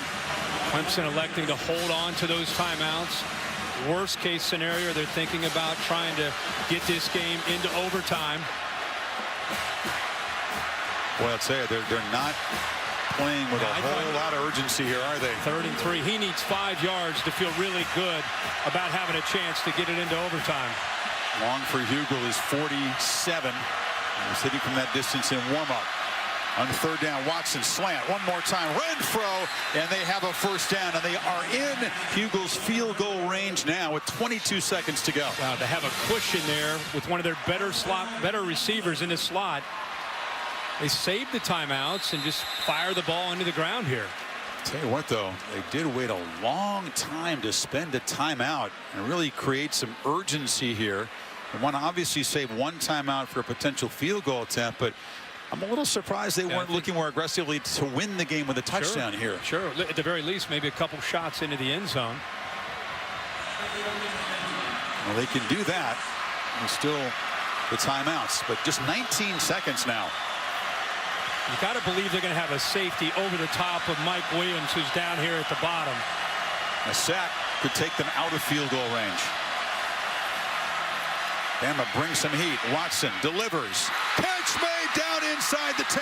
My Leggett. 14 seconds to go. Now Clemson will use one of their timeouts here. Dabo all the way down to the 10-yard line. What an effort, Chris, by Jordan Leggett. Full extension.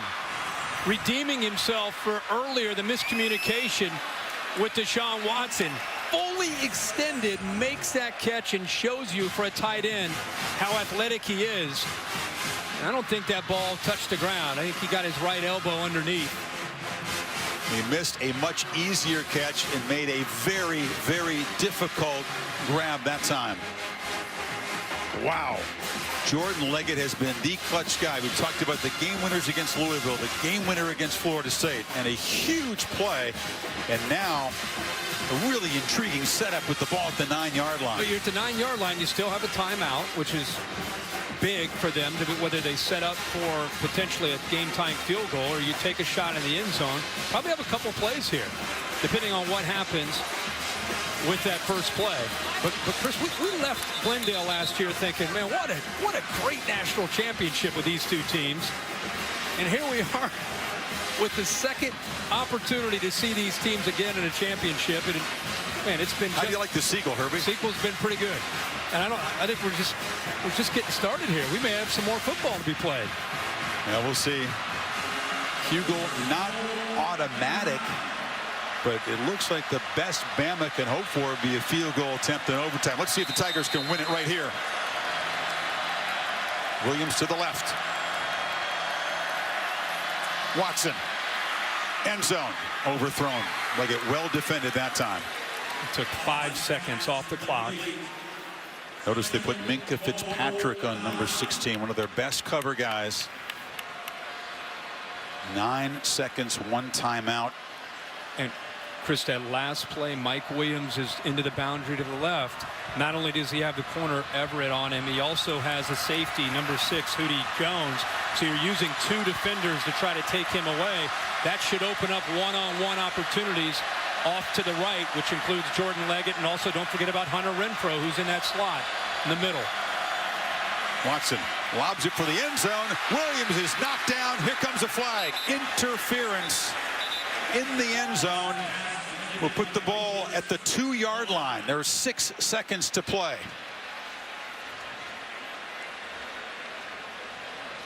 Force Mike Williams back to the inside, but then just grabs a hold of him. Everett pushes him. Defense, number 28. Foul occurred in the end zone. By rule, ball be placed at the 2-yard line. First down. He did a great job with his technique to force him to where his help is, where the safety is.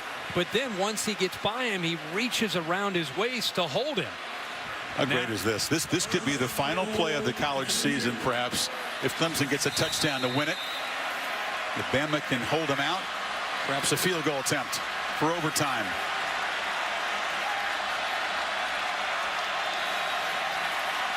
Watson, touchdown!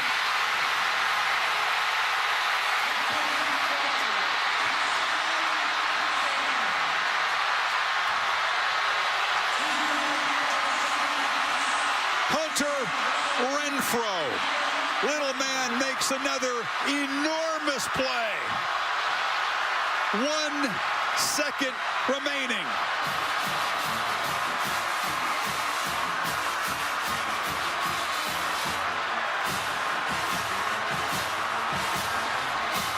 The slot receiver, former walk-on in back-to-back championship games, has made 2 touchdown receptions against Alabama. They'll talk about that play in the Clemson Nation forever.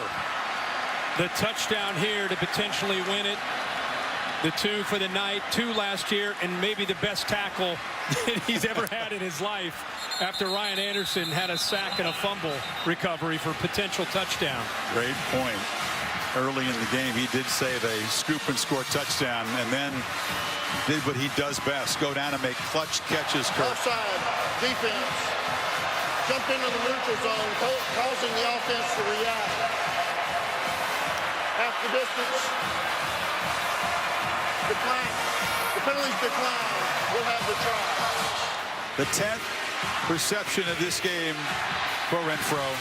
17 in the last 2 championship games for a guy who's been told by a lot of people for a long time, too small to play this game at the highest level. Take that. Hugel makes it a 4-point lead. They used a pick earlier, or a screen, and they go to it again. You know Bama's going to play man-to-man. Scott is going to work here. Renfrow is going to work there. And Tony Brown is the guy who gets caught up in the traffic as he ends up going to the outside. Right there. Man-to-man. That's the way you attack man-to-man. With a man beater, they roll him to the right. And how fitting for Deshaun Watson, after everything he has meant to this program, throws a game-winning touchdown to Hunter Renfrow. Once again, one of those pick/rub plays. It'll be very controversial. And Dabo Sweeney tackled by his staff. The Alabama graduate a second away from completing Clemson's climb to the top of the sport. And Deshaun Watson caps a spectacular career with a championship.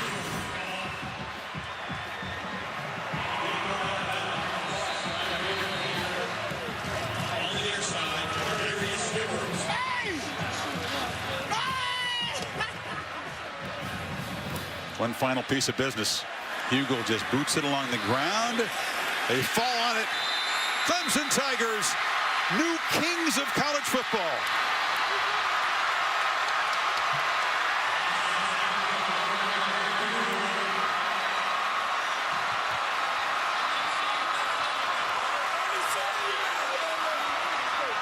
Fox still has a second on it, by the way. Let's clear up the confusion before we make it official.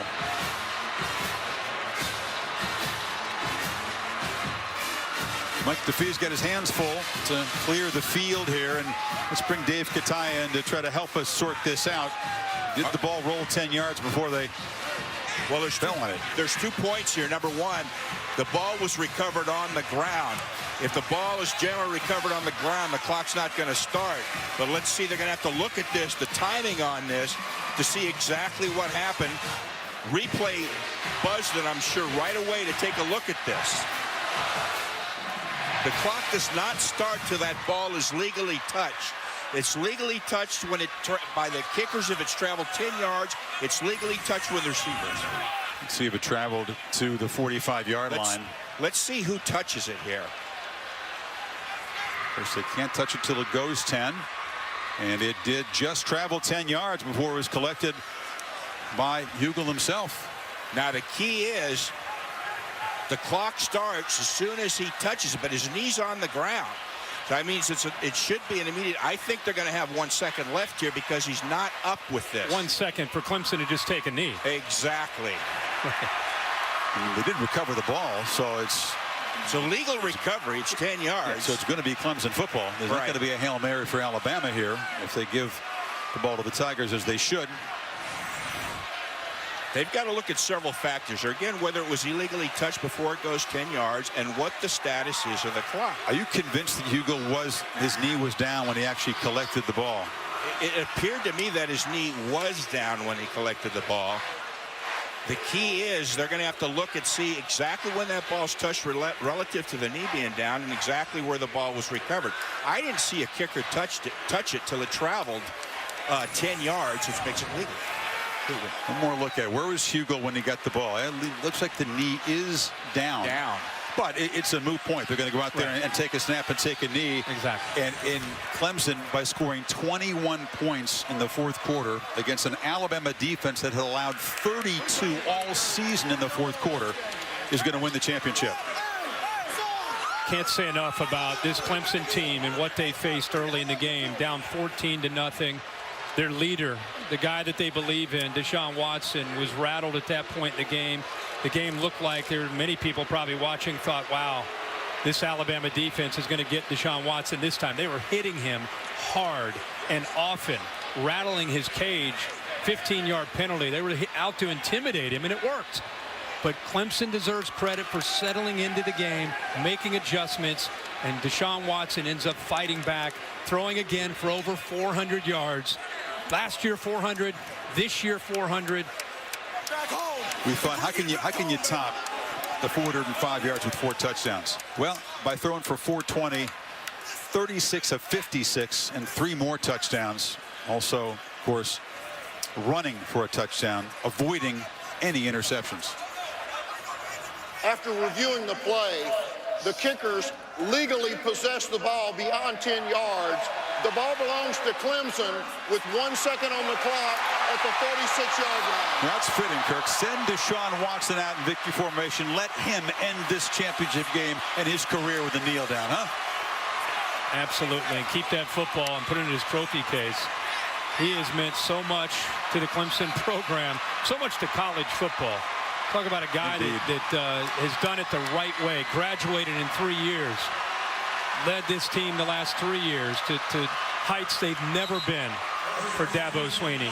Dabo will beat his alma mater, and Clemson will beat Bama for the first time in 40,619 days, going back to 1905. Official punctuation.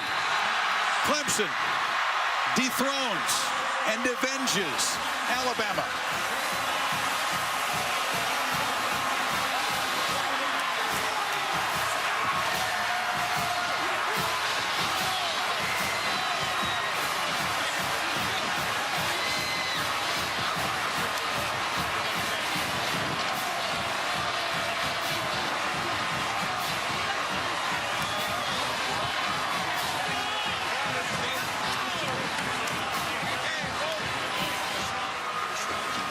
A sequel every bit as special as the classic a year ago. Alabama's ferocious defense had its way early. Deshaun Watson and the Tigers had the final word with a spectacular fourth quarter. Just a great game. Both teams left it out there, played well. You know, Clemson defense, make sure you recognize the job that they did. They got down by 14.